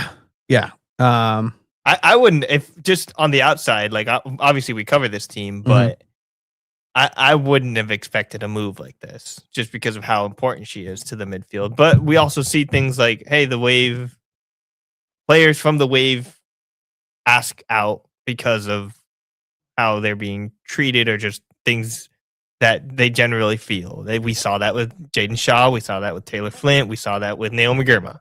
It's funny business. Yeah. Funny business. There's been funny business, and I think it's fair to say that it's kind of a pattern. A kind of a pattern when you have a player that has reportedly come down with a sickness and is potentially put in the line to get other people sick without wearing a mask and say, hey, you know what? You're fine to play. Go out there and play. For per HIPAA, I don't want to necessarily discuss what the condition or player was, but it's something that, again, is happening. Delphine Cascarino coming back from the Euros. There was a workload on that player. At the Euros, yeah. At the Euros. And before in Wave, she was doing phenomenally. And in order to do that, she needs to go ahead and MVP conversation. 100%. Yeah. Comes back, hey, gets evaluated. Maybe she needs to go ahead and rest a little bit, recover a little bit. Nope. Put her out there, redline her. That's what they did. Cascarino gets injured once again. They lose her for a little bit. Then she regains her form towards the end of the season, that Utah Royals game. Like she comes back, but you lose her because of negligence. And again, that's inexcusable. Like player safety and the way that they're handling it, especially when it's your star players as well. Yes, if it's your star player, what chance does any other player have in this situation? You're adjusting it. Cool. But there are overall cuts that are happening. This team isn't making money. This team isn't bringing in 35,000 fans like San Diego FC is. Like the model that's possible is being seen, right? If you're a business investor, if you're ownership and you're seeing that on the other side of Snapdragon, like, okay, it's possible. Why aren't we getting any of this? They experienced it. They had higher attendance numbers in years past. Even you could maybe attribute that to Alex Morgan, Naomi Girma, some more U.S. Women's National Team players. But I think it's also just could be general form. It could be the perspective on the team itself from seeing players that were beloved choosing to leave and wanting to leave, whether it be Naomi Girma or Jaden Shaw. Like that, I think that definitely affected a lot of people. And then also the coaching. The coaching carousel that occurred. And again, I have it under good sourced information that there's a message going outwards to American players to circle and just cross Wave as a do not go there destination. And honestly, the whole NWSL with American players at this point, the way that they're being paid and the way the HIP rule is happening, I think from what I've heard, a lot of American players and just international players generally are confused about the way that the NWSL is handling this and kind of getting in their own way of not wanting to pay the best talent or bring the best talent in. So, and to hear that from specific Wave standpoint, that's kind of like it's surprising, but at the same time, like, oh well, if there's always people leaving because it stinks, maybe it stinks. Yeah, like there's always people going to the restaurant and saying I didn't have a good meal, and there's always people leaving. You're like, oh, that's weird. Maybe I shouldn't go eat there, There's a common denominator. And it's the decision making that's happening within the club. And if you really want to go ahead and track back on where that decision making is happening, look no further than who's the one that puts this team together. The GM, Camille Ashton, how would you classify her success at Kansas City? It's hard to say because she was part kind of the thing that put together Kansas City not last year but the year before. Yeah. And then Vlatko came in and kind of usurped her role and became like full-time sporting director. Yeah. And kind of just like had a promotion over her and she didn't really have any control anymore. So she left and joined Wave at the beginning of this, like after the season had already started, and Molly Downton left the Wave, which was kind of a surprising move as well. And it's still where is Molly Downton anyways right now? It's confusing, but she was a big part of the Wave's inception and creation. So, and then I think Camille Ashton has brought in interesting players. Like I think the French movement has been a success. You can barely like say that, bringing in a lot. I think they probably brought in more international players that have been successful than they did at the beginning. Like who are the international players that when they started? Sophia Jakobsen, right? Like, trying to think who else. Jody. Okay. Carly Telford. Yeah. Well, it's Kaylin Sheridan. Yeah, Kaylin Sheridan. But she's technically, because she was on, it's a whole thing. But she doesn't count as an international roster spot. But internationally, I think the scouting worked in that way that they brought in some really good players. Hannah Lundqvist as well. Lundqvist, yeah. So who's gone now, but down to Manchester United to Dudinya. To other pastures, Dudinya coming in and being a revelation herself, and maybe that's going to be a key to open it. But you lose a Maria Sanchez. A Maria Sanchez that was not happy here with the playing time that she was given by the club, so she decided to go elsewhere. Players that aren't coming back, Mackenzie Robbie, Kira Carusa, also weren't as happy as they could have potentially been at this club. And even if they were offered something, I don't think they would have accepted and stayed. And again, you're talking about what's building this team. The modus operandi, twice I used it this episode, the way that San Diego FC, you're going to look it up, the way of operating for San Diego Wave is going to be young college talent and international players. That's what this core is going to be. If that is even a solid direction to go, that's up for discussion. Where again, San Diego FC, you know the direction that they're going. Is this a viable thing where we're just going to get all these young, hungry, talented players that may not be able to cut it at the big leagues? We'll see. It's left to be determined this season. But there's some of them definitely are, I think. Yes. Like Kimmy Escanio, Trinity Armstrong. These are players who are probably going to be part of the U.S. youth national team levels for Trinity Armstrong. Armstrong, who's out for an undisclosed amount of time. And posted an Instagram picture with a full ass cast. That's a full. That's a big girl cast. Yeah, that's like you got surgery cast. Last time I saw it was Andres Reyes actually. Oh. All right. Yes, we're gonna get to Kaylin Sheridan right now for sure. But with these big budget cuts, it's because the way that San Diego Wave and San Diego FC even make a profit is because they rent a stadium, is based on the ticket sales. And so if nothing's coming in as much as you'd hope for, you have to go ahead and cut the budget elsewhere. And so across the board, things like the permanent training facility, again, source information, they still have no clue when, if that is even going to happen at this point. Which is kind of crazy at this point for them to still be where they are at the Polo Fields. Obviously, it's a great like field itself, great pitch, great conditions. The field itself is immaculate, but the modular facilities that exist there are definitely something to be desired. I think all the players everyone would probably agree. I think Jonas Eidevall even caped to that. He said he didn't even have a door on his office when he first came in. Talk about open door policy, right? But there's players who came from France and were told, hey, you're coming here, and you come from a place like PSG, like Paris Saint-Germain, and you're playing the Parc des Princes, and then you come to a trailer, that's you drive on a dirt trail to a trailer, and in Del Mar. And sometimes you get the woof of the horse stables nearby. And sometimes you get a beautiful ocean breeze. Yeah, absolutely. And outside of that, you were at training a couple times and you saw this cool little trailer outside, which ended up being the new nutrition aspect of a professional sports team in San Diego Wave. They invested in nutrition for the players and said, hey, we're going to go ahead and hire some specific chefs for this. Nope, budget cuts by. We're not going to do that. We're going to go ahead and resort back to the vendoring. We're going to go ahead and have that happened during the season? No.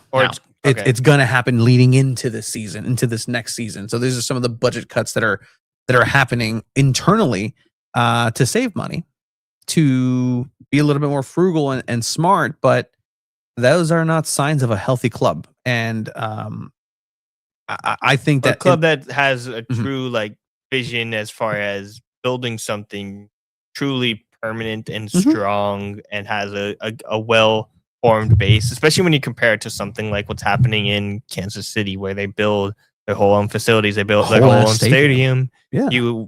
Angel City, they built a whole training facility. Obviously, they're not gonna build a new stadium, it seems like, in LA, but they hold a whole new training facility where Cal Baptist is, and they have huge rooms for media, Mm-hmm. for like building their own content for mothers and stuff, things like that that are really cool and interesting. Boston and Denver kind of have that like baked into their whole expansion strategy. They have to kind of technically. I think Yeah. that seems like a new thing that's like necessary out of expansion teams now from the NWSL. It seems like a lot of NWSL teams are starting to require these type of things. You know, even the Atlanta team supposedly has some interesting things in the work. But as far as permanent training facilities go here in San Diego, we've heard nothing since the beginning. I heard a rumor one time when I was at training, but it was Mhm. just like a rumor from some person that has no power over that. And it like the rumor I heard was like, hey, why don't we take over Chargers Park? Oh yeah. Murphy Canyon. Yeah. Yeah. That would be fantastic. Seems pretty easy. Yeah. Obviously, it's going to cost some money, Yes. but seems like, hey, that's a potential thing if you want to build your own. Raise your flag there across the street from Snapdragon Stadium where you share with SDFC. Like, yeah. Rent it out during international breaks for teams that are going to come in instead of them practicing at the Olympic Training Center. Like, have a world-class facility there. Yeah, I mean, there are teams. The U.S. Women's National Team practiced at SDFC's training, correct? Yes. Yeah, that's a ways out. yeah. But they Yeah. still did it. I mean, it's really interesting to see that this has not really seemed like a priority Mm-hmm. from a team, from when you compare it to the rest of the NWSL that has made it a priority And as I spoke with and been proud to make it a priority. 100%. And what I spoke with San Diego FC too, like, it's the reality too of, hey, they're real life people. There are people that are working their ass off in the background, like the ticket sales people, the people who, you know, put in the orders for the giveaways. Like, these are legitimate things. And much like all of us in a job, we're probably doing, one person does 17 jobs. That's generally American corporate culture. Yeah, correct. But in a professional setting of a sports team, I think it's incumbent of them to want to fill out a lot more of these things. And the easy things, like Esteban's pointing out, they haven't reached out to creators, haven't seen a single creator promote Wave games or anything. How easy is it to just do that? There's something that San Diego City was lacking a little bit. Now they fixed it with the local creators. They were outsourcing creators from LA to come in and ignoring what we had here in their backyard. They kind of got their head out of their ass and started working with the local folk, and it's paid dividends, and that's fine. And there's people who want to go ahead and do that. They're the only team that have SanDiego.Futbol Spanish in their club that don't use it. They could easily, this is very self-serving, come to the Chula Vista Elementary School District with a high population of Latino individuals and say, you know what? We're going to sponsor a whole school to come to our game. We're going to sponsor not even a whole school. We're going to sponsor the entire 5th grade class of the Chula Vista Elementary School District to come to a game. And they do that at some levels, technically, with like as far as youth tournaments go, technically. But you also have to be a part of their tournament, and then you get Morgan's Foundation does it too. But that's Morgan separate. Though. Yeah, Morgan separate. Which, by the way, with all these things that we're kind of pointing out, I have it on authority that Alex Morgan herself, a minority owner, is not happy with it. Okay. And so that's interesting too. That is an interesting aspect, and I think that's a impetus. How much power do minority owners have? That's where this question comes into play. She's gonna be on the like marketing stuff. She's technically a minority owner. She's probably on the website. They have a whole retirement game for her and for her number. And then when she maybe has problems with the way things are being run and has connections to people on the team who probably she's probably more accessible as far as ownership goes, yeah, to the players than actual ownership is, just because they were on the team together. You know, they probably have a number. They were in group chats together. You know, things like that. So it would not surprise me at all if Alex Morgan's definitely not happy with the way things are. Yeah, and that's a equity that a person just herself has that she can maybe use here and there. Jimmy Butler too. I forgot about that. Yes, very true. Jimmy Butler. Jimmy Butler. Yeah. I'm not sure how concerned Jimmy Butler is. Hey, hopefully, maybe he is with the concern of a fellow athlete. Like the things that we're talking about, these are things that a fellow athlete is suffering.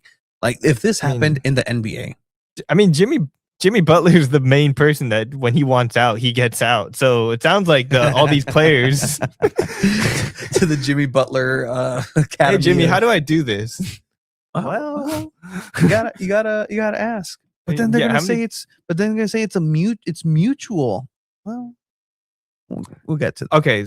Yeah, mutual. Right. Now let's get there. Okay. So you've set the groundwork with all this sourced information, which is fascinating. This is stuff that you've reported on and found out. I think is very fascinating, and it passes the smell test too. Generally, when you look at the pattern of what's happening with SanDiego Wave. Yes. And now we reach this huge point, a tsunami of news. I don't know what you would call it, wave, metaphor, whatever. Yeah, tsunami. There hasn't been a deadly one in a while. It's fine. You can you can get away with that. Kalen Sheridan is no longer SanDiego Wave player, according to the way it went down, and according to SanDiego Wave's official press release. This was I want to use the exact words. All right. SanDiego FC today announced that, not today, but they announced SanDiego Wave announced that the goalkeeper Kalen Sheridan have mutually agreed to terminate her contract. So, in a league where a player gets to have input on where they get traded, is fascinating to see that both sides would have agreed, yes, let's go ahead and do this. But that's not exactly what that means. It's not exactly both parties came to the table. We're like, do you want to go ahead and terminate? And then was like, yeah, okay, mutual. There's mutual agreement can mean so many things too in terms of contract language. Because I could sit here and be like, Tony, you suck. I hate you so much. I hate you. I don't want to be around you. You're you sicken me. Blah blah blah blah blah. This is the absolute worst. You said that before we started rolling, and you can be like, okay, I guess I'll leave. Okay. Hey everyone. So Tony and I mutually agreed that I said things aren't working out. Yeah. We're gonna go talk to new people, make new podcasts, and explore the future. This was a mutual agreement. I said yes. But we both decided this. Did I want that? No. Did Kalen Sheridan want to be released? The answer is no. And you and Chiva had an emergency podcast, and you guys. I was stuck in the mountain. It was my birthday. I was eating at the Bear Cafe, and how many bears were out there? I mean, including me. Terrible. None. Not enough. Okay, actually, not enough. Actually, and I was thinking like I was waiting for one bear. Like, no, they had one in the zoo. They have a zoo up there, and it was low-key sad. Yeah, like, it was sad. I like the bears at the SanDiego Zoo. They're like so far away from people too. But then sometimes I feel bad. I'm like, this is Balboa Park on a hot day. Yeah. You're not supposed to be out here. Oh, the polar bears. Oh, and they put them on the hill closest to the sun where it's hotter. Anyway, no, she did not want to go. This you and Chiva discussed this. What was that? What was your reaction? It was mostly just about? Shock and surprise. We also talked about just like her form towards the end of the season. Obviously, I don't think this was her greatest season. This is probably like lowest season, but still good enough. Great, good enough as solid as a goalkeeper, as your captain as well. So important to the leadership of this team. I think that's very fair to say and assess. She was always the one to be front facing, even though if it wasn't as much to the media as we would have liked. I think internally it seemed like everyone was very cool with the way she was leading the team and as its captain, as one of its more longest tenured players. That kind of thing matters in sports. just being around the most and knowing what's happened and stuff. And she's a vocal person in that way. And and especially when you're a goalkeeper and you're starting every single thing, that kind of can at times mean more. So I think in that front, it feels irreplaceable as far as Caitlin Sheridan, player like that. And a part of what I think was like one of the coolest moments in Snapdragon history on my probably Mount Rushmore is her saving Samantha McCaskill's penalty kick. Yes. In the inaugural game Mm-hmm. in 2022, September 17th, I want to say.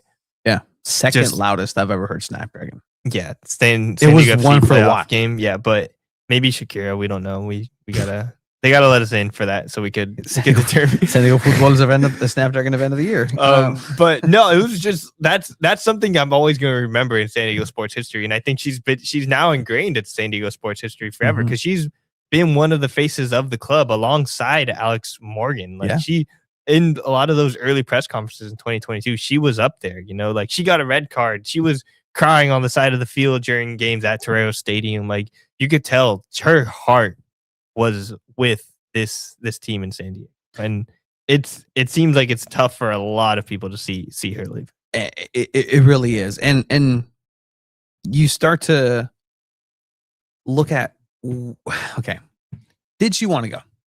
I initially would say no, based on before I got any sort of source info, and any sort of anything, simply because she had the Keeper Institute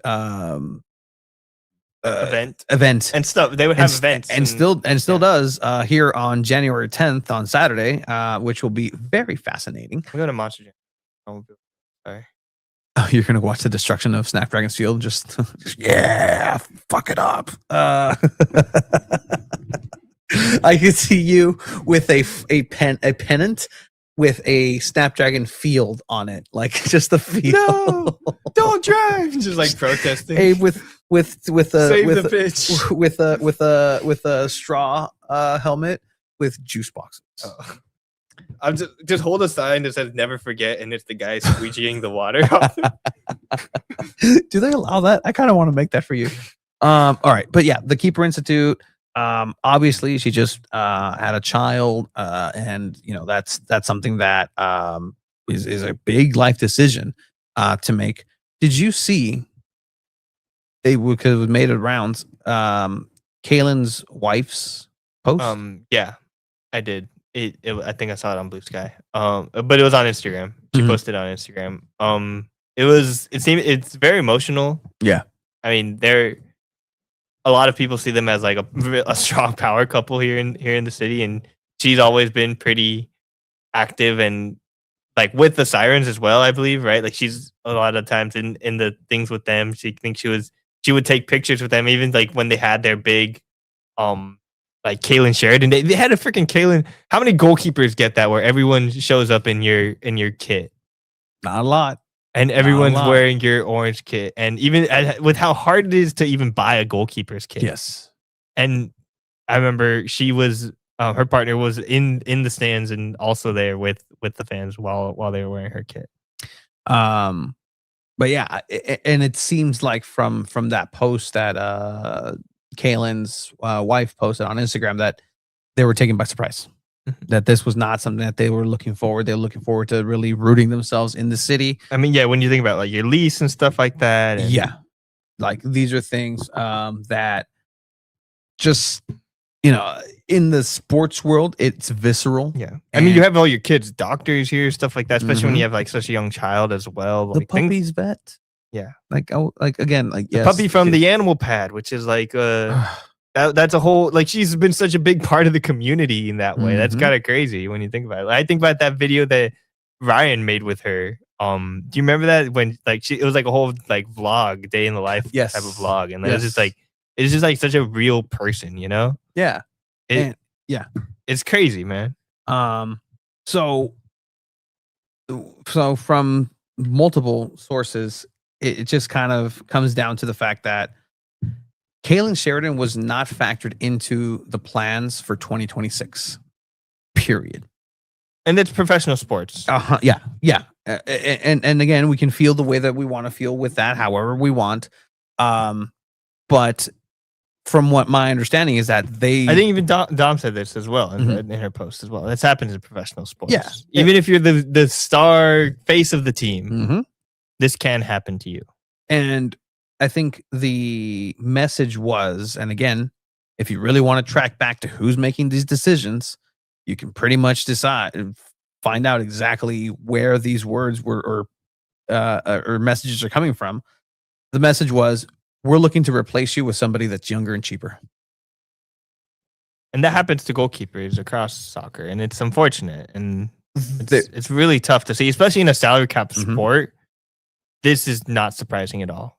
Younger, cheaper, all the time. Yeah. That's what the NWSL is starting to become. Yeah. Because A- they're not willing to pay top dollar for their players, and even for the players that maybe aren't at like the complete highest level. You don't usually pay goalkeepers like super Mhm. large amount, but these amounts add up, and it makes it tough to even build and develop a roster. Yeah. So it sucks, but that's what happens when you have a salary cap. And so this was something where, from my understanding, is Sheridan wanted to stay.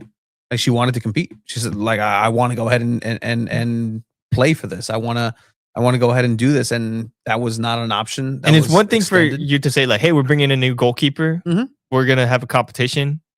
But it's another thing for them to be like, hey, you're gone. And well, bring in a new goalkeeper, right? There's nobody who's brought in at the Didi moment. Hericic is they technically said they're in under contract negotiations, but she could potentially leave. Yeah, who would want to stay? Who would want to stay at this point that doesn't know any better? And by knowing any better is knowing what's on the surface, knowing all the things that have happened. Like, sure, you can look at any sport and look at franchises that are dysfunctional, Mhm. that are laughably, inappropriately, grossly incompetent. Yeah. And you could be like, okay, I can see why people don't want to be drafted to the Browns. Yeah. I can see why. I Browns, the Jets, I understand that. The Pirates. The Pirates. Happens in baseball too. The A's. Mhm. Like sometimes in development, like maybe we'll go to the A's, but then at the same time, it's like a new free agent's not going to sign with the A's, even if they are offering them. The Angels, Yeah. there are certain teams that have a stink to them. The least desirables, and Yeah. it seems like San Diego Wave. That's why an Anthony Rendon signs with the Angels. Yeah, and just rips them off for years. I'm going to retire. kind of deserve it. Have you been following that Tyler Skaggs story? Yes. Yeah, really sad. Yeah, at the moment, like, whew, just Read up on that, y'all. It's pretty sad. Sports are scary and sad. sports are gross. Be careful. Don't do drugs. But I mean, that's where Wave is heading, into this undesirable sort of. Let's not go there. Let's just. And move word on gets from around amongst players as well. and it has internationally. There are players right now who are no longer in San Diego Wave FC who are actively telling other players, don't go there. Don't go there. And why would they? Like, I think they would rather go to a WSL team, maybe not the top of the top of Chelsea or whatever, but they'll explore over there. You saw. I mean, it happened at so many different levels. I mean, like Maria Sanchez, she could tell people, if you're a Mexican player, say, hey, maybe can I go? Yeah, Mexico's great. Come try it out here. I get treated great here. I think it is. Yeah, 100%. How'd you get treated in San Diego? Yeah, you guys want the San Diego experience? Go with Cholos. Like, if you cross the border, you're international. Like, you have a passport. Go. You can come back to and from San Diego if you want to. You don't have to deal with a trailer to train at. You're gonna. Cholos is a tough comparison. It is a tough comparison, but at least they have some sort of facilities. To even be making the comparison is crazy, considering where the NWSL holds themselves on the global scale, where they perceive themselves as, we're the top league in the world, we're the most competitive, we're the most this, we're investing at such high levels, and then you have things like this, stories like this, not wanting to pay the people with the salary cap stuff. Yeah. Your young talented stars that you should want to never leave, like a Alyssa Thompson, like a Naomi Girma, like a Jenna Neiswanger, who might potentially be coming back to Angel City, it seems, but me official who ends up coming, but then she ends up coming back, but not to San Diego. No. And Katerina Macario, yeah, she's in San Diego. She was in San Diego. she was hanging out in San Just Diego. chilling out. Did she really want to play? And that's where, for me, AFC, yeah. For me, again, not being a fan of Wave SDFC, Go Soccers. They pay me. They don't, so They- go they, go they don't. go NASL. That's fun. Indoor Go soccer is NISA. good. I'm Go glad. UPSL. I'm glad. Did I call it NASL? You did call it Sorry. NASL. PASL. Formerly known as the The MISL. But like, this is a representation of San Diego. which sucks It absolutely blows.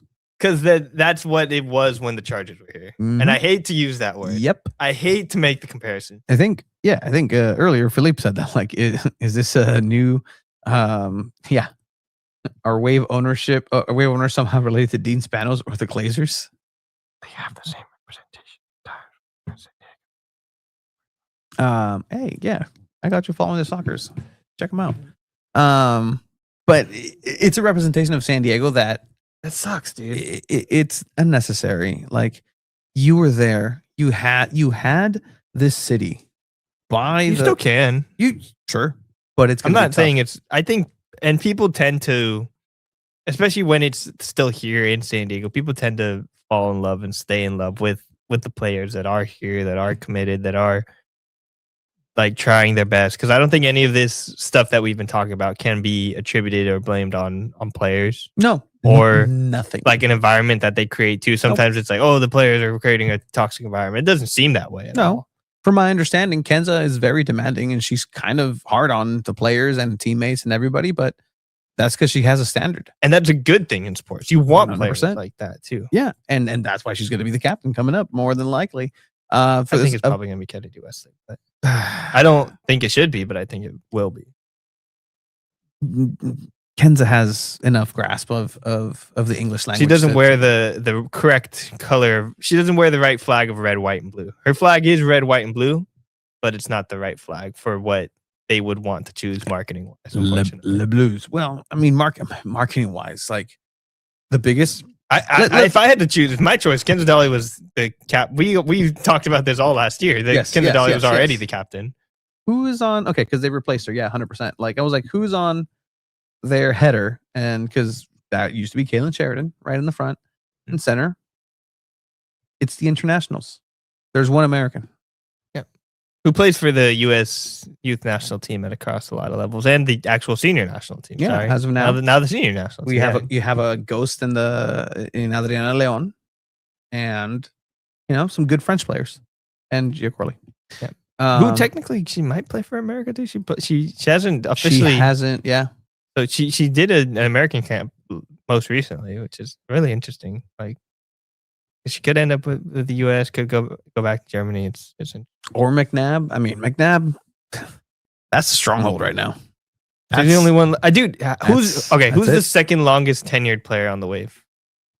This is a good Melanie Barcenas. Yep. Yeah. She's 18. Yeah. And that's the face of your franchise. If you want to talk about marketing value, Who is do you think Melanie Barcenas is the face of franchise? I guess she is now. Yeah. Yeah. That's the face of your franchise. Maybe And Delphine. do enough people in the soccer verse In San Diego. in San Diego know Cascarino over Barcenas? I don't think so. Not in San Diego, no. But if you ask the international women's soccer community, it's Delphine Cascarino. Yeah, but for sure. if here in San Diego, I think most people would point to Mel B probably. In all of these things, this isn't even though it feels like it a little bit like a Wave hit piece, these are the facts that have been presented through sourcing, and I would love to hear otherwise. I would love to hear from the club this isn't happening with the subsequent evidence that it's not happening. I want to hear from the club what the direction is. I want to hear from the club where they're going to represent the city of San Diego in a soccer way that's not going to be negative, because the only thing outside of a promising in a decent playoff push last season. That's the only positive thing since the Shield. And it feels like the Shield win has been completely erased from this club. They don't talk about it. They don't mention it. There's no real panache that kind of gets carried with winning the NWSL Supporter Shield. Maybe because it was Casey Stoney who lifted it up along with a retired Alex Morgan and now gone Kaylin Sheridan. Like, that's a foregone thought. It almost feels like that never happened. That was my big complaint at the beginning of the season after it. Yeah, they won the World Sevens. They won the World I think Sevens. it's an important tournament. Monetarily as well. But like it's also 7-on-7 soccer. Not the, what would you call it? The Kings games, not the Queens games, not the true football. It's a little bit different. It's not TST. Yeah, that's true too. But World Sevens, it was fun to watch. But this is all fascinating. Yeah, but I remember when Ryan was here and we were talking about it for like 4 hours or whatever. They have no signage anywhere at Snapdragon Stadium that or no banners, no anything that shows we won an NWSL Shield. I don't know what they're gonna do with the World Sevens plate thing. It looks cooler than the NWSL Shield. Honestly, it really does. Yeah, it's wooden. Like, what are they gonna do with it? Like, they should put it in the trailer. I don't like. They could put it up somewhere. Like it looks kind of small. I don't know. They could put it somewhere on the stadium, right? No, I don't know. But there is a competition with CONCACAF. Yeah, but they were in it. They were in it this last season. Not last season, the season before when they landed Donovan. Yeah, when they went to Panama. Landon Donovan took over as head coach. They lost to America. Jeez. Was it tie or lost to Portland? It's a lifetime ago. That is what, Landon Donovan? Landon Donovan and Paul Buckle. Jeez. I remember being on the way to Copa America in the car. I had Chiva in the car and I stepped outside to be in that press conference with Paul Buckle, one of the three. And we were just like, what are we doing? I think of course, it's only the three of us on there. I think you might have been on there. You might not have been on there, but I'm just like, what are we doing? Like, okay. Crazy. But look, hey, this is interesting. Here, this is a marketing poster that they had during the announcement of their was it Altamar jerseys.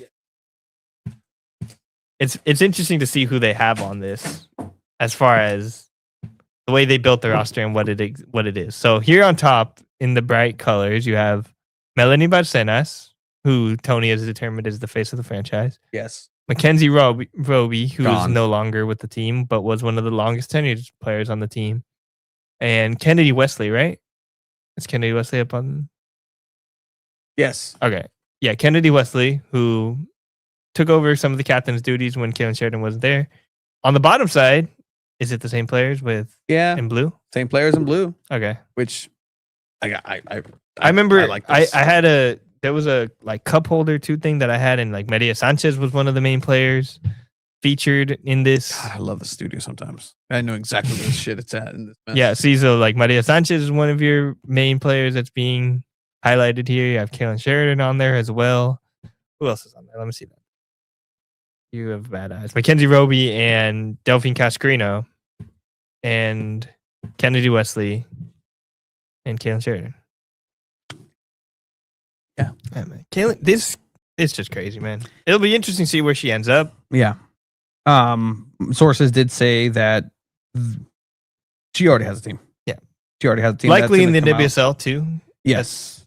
That's what I expect as well. Yeah. And so that news will be coming out soon. I'm waiting for, again, this is how modus operandi. Mm-hmm. Did you look it up? Yeah. Isn't it exactly cool? right. Yeah, you're right. Yeah. It's a dope word. Waiting for.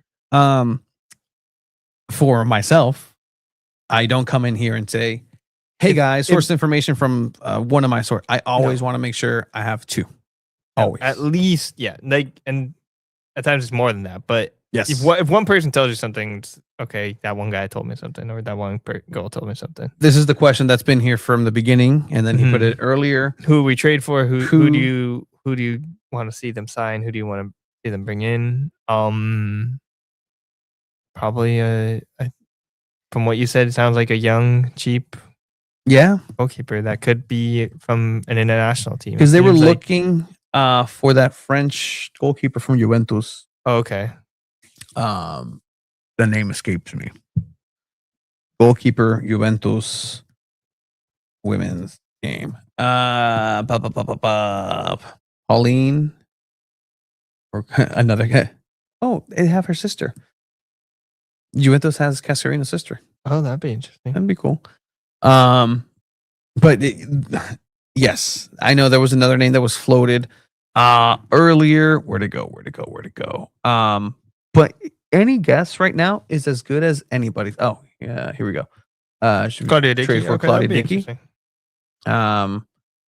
In her prime, in her really good playing games, she's really good. Really good. Comparable to Kaylin Sheridan, as good as Kaylin Sheridan, as impactful as Kaylin Sheridan. I Can be maybe, but it'd be tough. I mean, she just signed a contract with Seattle, I believe, like a re-signing. Let me figure. But again, like I can just go look at Stanford and just go through that. That's their pipeline. defenders. That's what they're gonna. The defender, the pipeline for defenders, over there. Yeah, in May she signed a multi-year contract extension with Seattle. Mhm. A player like that, but you never know. If you have 1 year left on your contract, it seems like you're free to get moved. Which is all the players that have been moved are the ones that have had 1 year left on their Mhm. deal or at the end of it. But Claudia Dickey seems like a player, especially when they let Fallon Tullis Joy. I forgot. She plays for Man United now, I believe. But the goalkeeper that Seattle used to have that they transferred over, it seems like you don't transfer a really good player like that unless you have someone that you want to keep long term, like Claudia Dickey. So exactly. Isaac saying I started following her wave due to Maria bought the Aldamada jersey with her number, and now she isn't on the team. Think about it. How many of those jerseys from the Sirens? Philippe named like so many different jerseys. He has McCaskill's jersey, he has Orlovsky's jersey, he has Luca La Torre's jersey. Put that in the Philippe. That's like maybe Philippe is cursed. But what? Maybe Philippe is cursing these players. Hey, get an Adriano Leon jersey. That was unnecessary. I mean, it's gonna go into the museum of stadium renderings. Players and staff could be listening. Will probably be listening to this. Will be. Hey, show me, Adriana. Show me that you want to stay. Show the people that you want to stay. She did do okay in the 7v7, but 7v7 also saw a Colombian center back come in and score a goal as well for San Diego Wave. Yeah, Nia Harrison, who got maybe 3 minutes this actual season. During the regular season is re-signed. That surprises me. I thought she was gonna end up. The way she seemed like she wanted to leave and go play for an Asian team, go to the Philippines because she plays for the Philippines women's national team and wants to get more minutes over there. And I'm sure it'd be a lot easier if you're staying in that. Facer, not here. Lorena Facer is probably going to be staying. She's a young player too, so she'll be staying. She's like Kenzadali's best buddy. Teams the way Kenzadali talks about it, like a little mini me. Yeah, it's situation. That's sweet, and I expect them to be stalwarts in the midfield. That's a new word I learned this week. Stalwart. Yeah. Oh yeah. I not embarrassingly recently I learned Wonderkin. Okay. Because I always thought it was like a Wonder Kid. Yeah, it's kind of close. But it is close. But everybody I used it and it was like, oh no, you're dumb. And I was like, I was like, oh, okay. I always hate that because it's like the Wonderkind comes from the same root. It comes from, I'm sure it comes from the same Latin root or Greek root or whatever that it wonder. Yeah, it's a Germanic background and all our languages are connected at some point. Kindergarten. Oh geez, Philippe has a Dreyer jersey and a Dali jersey. Oof. Nice knowing you, Dreyer. Nice knowing you, Kenza. I think having a Mexican American on the team pulled fans onto the team. They have one. Melanie Barcenas. That's She went to one camp technically for Mexico. yeah. I think in like 2022 or 2020. I'm not sure. I saw it the other day when I was writing her re-signing article. But yeah, are you guys worried about San Diego Wave going into preseason and the Coachella Invitational? Now I am. Yeah. With stuff like this, it will be addressed at some point. I think. Fascinating. And I think now these questions are fair game, kind of. yes. Maybe not specific questions, but are you okay? Like stuff like that. Just a wellness check for San Diego Wave. Hey guys, you doing good there? Do we need to get the PERT team? We need to just the sporting. I don't know. Like, you know who I feel bad for? The Sirens. Oh yeah, The they put their Sirens heart into everything. had a banner year last year. Like they came out and after their team was attacked for good or bad or whatever reason that San Diego Wave, the city of San Diego was looked that at. they really have no control over. Nothing.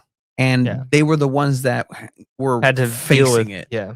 They were DM'd, they were whatever, they were told everything under the sun that's negative and how they shouldn't support this team. And yet they came back and not only filled that section with even more people than we've seen, got more engagement, had fun, had the players invested. When they were there, like when I watched that the last Utah Royals game in the freezing cold out there, being the player of the match with the Pikachus and the Dragons and just like that's who I'm like bummed for, because those are the people that you're not filling up the upper bowl anymore. Unless you're in a championship, you're not filling up that upper bowl of Snapdragon anymore. For sure. This season. They didn't even do it for the Alex Morgan year. Didn't at all. For good reason. Did you see that game? Could you imagine? They were in bad form at that. Very bad form. But that's who my heartstrings pull at. And it's just like, man, they're putting their everything on there. They are welcoming these players as they're coming in and getting to know them at the airport. Like people you get annoyed picking up family at the airport. I don't actually kind of like it, but like having to go to the airport is like such a thing that people get annoyed by. And then you having like welcoming parties for these players, international players too, who are coming to a whole new country. Yeah. And receiving like so much like positivity and love. It's so genuine in the way that it is, and that's what I'll give women's sports from what I've been seeing. It's just like there's that genuine connection that happens, and I've mentioned this across the roster too. 100%. Like you may be the last person on the roster, but you get that same respect from the fans that you would anywhere else. Hillary Beale, people are buying Hillary Beale jerseys. Yeah, whenever these players go out to the community, if they're not starting, they still know who they are.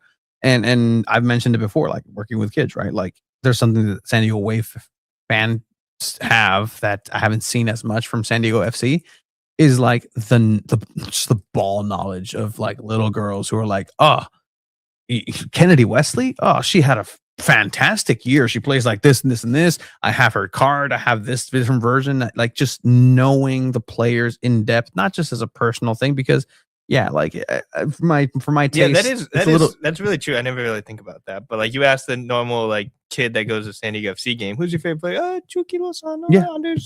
Yeah. You ask a San Diego like a kid that goes to San Diego Wave game, and a lot of the kids will give you the fans. Oh, Kaylin Sheridan.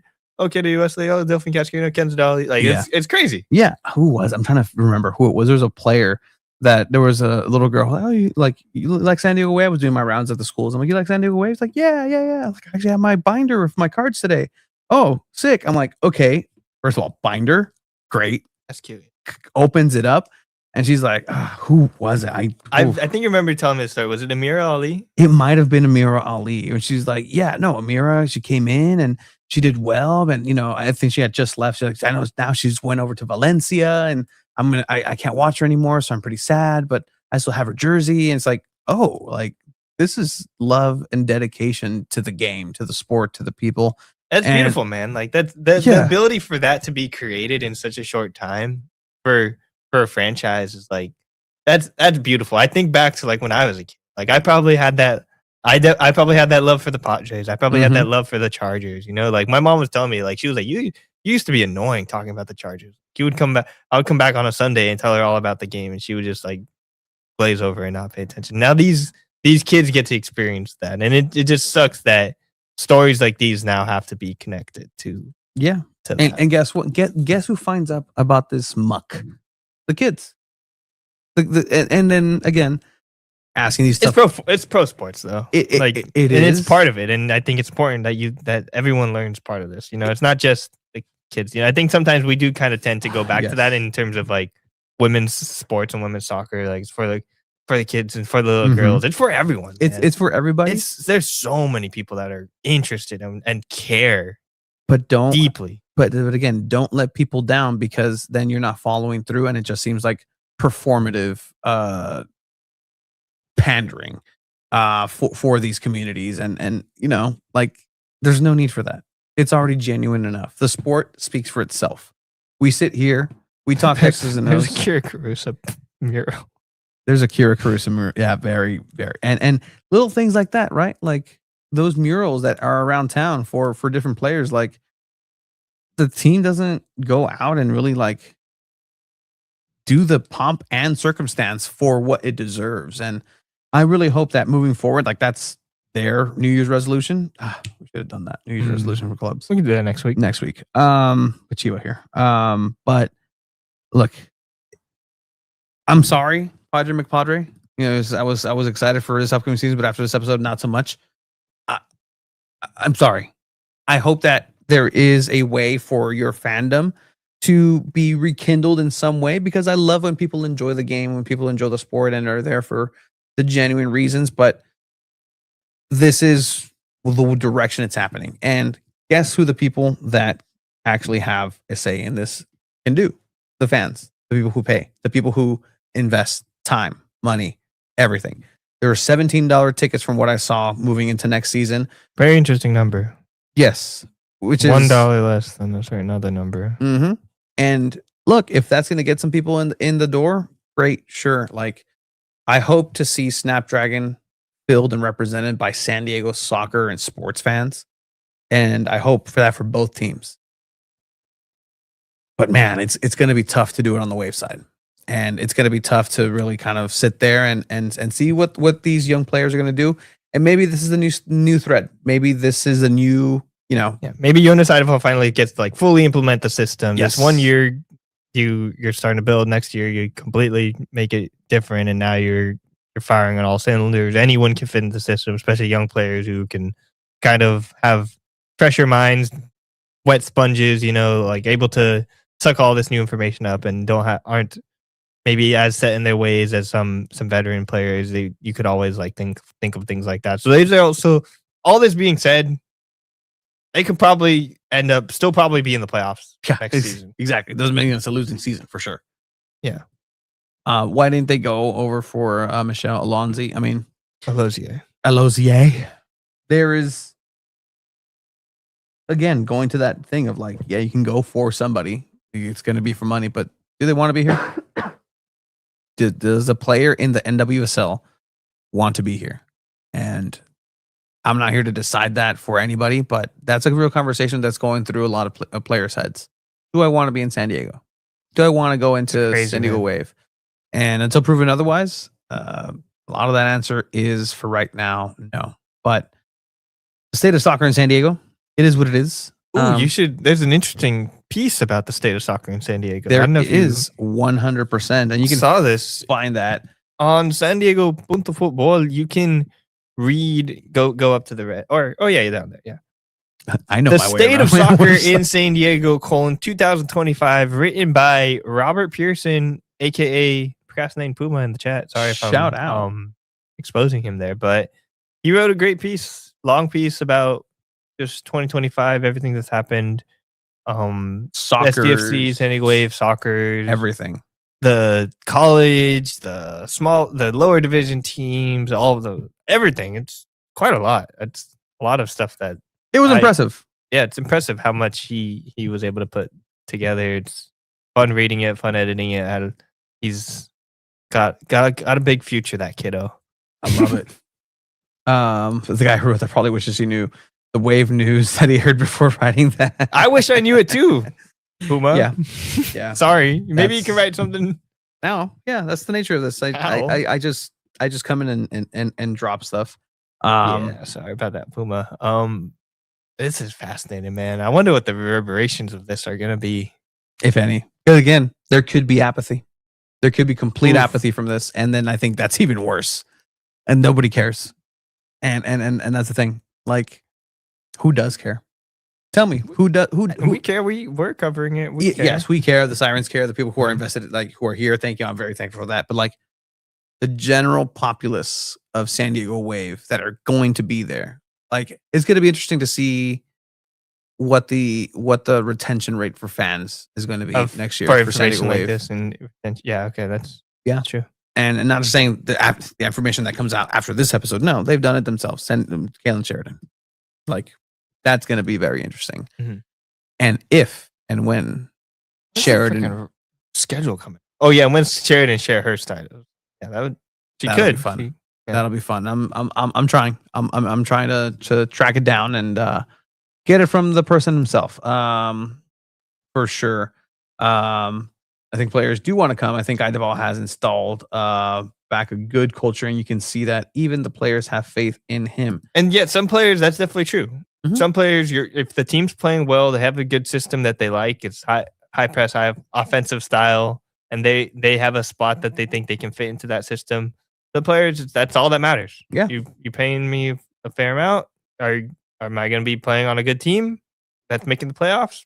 Probably. Okay, sign up, go for it.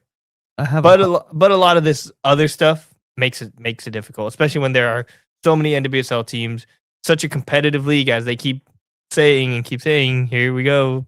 Every NWSL team has a chance to win every single week. You know, okay, if every NWSL team does, what makes San Diego so great? Okay, they have a good style, blah blah blah. But what about the other stuff? Oh, what happened to Kalen Sheridan? Mm-hmm. What? Why is? Oh, she's on a team that's going to make playoffs. Maybe. Yeah. It'll be very interesting. I mean, I don't know. I would Yeah, love every for, I would player's love for different. I would love for Jonas to stay. I don't see him staying after Really? this year. This year? When Yeah. does his contract? How long did they sign him? I think he has. Is it just this year? one more year after? You can look it up. But if things go in a similar way, I don't think he's gonna make it after this year, which would suck. I like the guy. 3-year deal, so 24, 25, and then One more year after. yeah. But usually, when you have a 1 year, you either get an extension or you mutually agree to part ways. If I have all these, maybe they can hire Enzo Maresca. We tied against Manchester City, okay, without him. Yeah, it was a terrible move, Chelsea. Becky Tweed's in the room as well. Should we go for? Oh, yeah, there we go. Should we go for Lindsay Heaps? I heard she traveled to Colorado last week, but probably for winter vacation. Yeah, celebrating with her hubby 1 year anniversary. Cool. Yeah, Colorado, that's fun. yeah. I saw him in the snow, like, and I was like, "Are they in Big Bear too?" And no, it just ended up being FaZe Rug. It's not FaZe Rug. I didn't see him, but I saw a story with him come across. I don't even know how. I don't follow him, but I was like, "Oh, I know that I just passed that house. That's Big Bear." No, Lindsay Heaps wanted to be in with San Diego Wave from sourced information last year, but Wave didn't want her. And That's also like that seems like a money thing. Yeah, Well, just NWSL wise, before the HIP rule, her play like her would not end up in San Diego just because of how tough it is to sign big money players like that. It's just Rug now, by the way. Yeah. But yeah, maybe with the HIP rule, they do sign her, but also the HIP rule is super problematic and kind of racist when you really get down to the bare bones of it. I don't know if you've been paying attention to that. Only one player fits the HIP rule right now. It'd be Delphine Cascarino. But players should be getting paid what they're worth and not according to a salary cap. That's my take on it. But I love it. Is there anything else, Abe, with this San Diego wave that we can, again, there's not a lot happening. I'm grateful that you had all this source information, shared it with me. It's been fun to react to it and talk about it. Yeah, it's going to be interesting to keep on covering for the rest of the year. That's something that I think you and I can guarantee that we care about covering soccer here in San Diego, and we're going to keep on covering it and talking about it and giving our takes, giving our sourced information, giving everything we think. Maybe Tony's going to get us kicked out from ever attending a game again, but we'll see. I can very well kind of see that line of thinking where it's just like, hey, bye. Things are weird. There. A part of me wants that to happen. Not because I'm actively looking for that to happen, but for that to happen unjustifiably, and then have the community be like, "The fuck, guys." But in any case, we'll pick this back up next week. You can check Abraham and his writings with that. All for 11. SB Pretty Nation. Cool. Pretty cool. That's some big boy shit. Wrote something this morning about Nikki Hernandez. That would have been an interesting signing for San Diego Wave. She left Club America at the end of last season. Strong defensive left back, really tall. She would have been a fun player. Boston, I think, is a big pickup for Boston. Boston's got a pretty interesting. If I had to choose between the expansion teams right now, as far as like their roster would go, I think I'd pick Boston at the moment. Close though. They look like good teams though. Making that much tougher to be a great team in the NWSL. Is Guti coming from Chivas? Check out minute 35 on from this earlier in this podcast, man. And you'll get Yeah, the what was the breakdown answer on to that? Let's give a real quick in like 10 seconds everything that we talked about on this podcast. Is Guti coming to San Diego FC? Maybe. Possibly. Negotiations are happening. Is what's going on with Wave? Bad stuff. Bad. It's just bad juju. Like Bad juju. Did bad Kaylin karma. Sheridan actually mutually agree, or was she kind of forced out? Very much forced out and told there was no option for you to stay. Okay. Savannah McCaskill truly requested a trade. Seems like she felt like she was treated poorly. Very poorly and redlined and said bye. I'm not here. And Big Bear. and Big Bear. This is all information according to Tony Sanchez, by the way. You cannot sue me for defamation on the Bible. And Yeah, Big things Bear. like that. Yeah, the seaport village of the mountains. Wave going through a low tide, and you know what? The low tide has come that's up good. here. Damn it. Whoa, that water went everywhere. That's a good way to. We should have put that in the title. That'll be the title of our wave section when we cut it out. Yeah. Yeah, you heard that, Mike? Go ahead and do that. You're listening on the comments for some reason and not here. But all right, season's greetings to everybody. We'll be back with Chiva next week, hopefully. And with that, thank you and see you next week. When are the Startup of San Diego segments coming back? Next week. Next week they're coming back. We have people lined up. Want to come down, Esteban, on Sarape virtually? Let me know. We'll make it happen. I think I have somebody slated for next week, but if not, I'll let you know. Good night to everybody. Have a good one.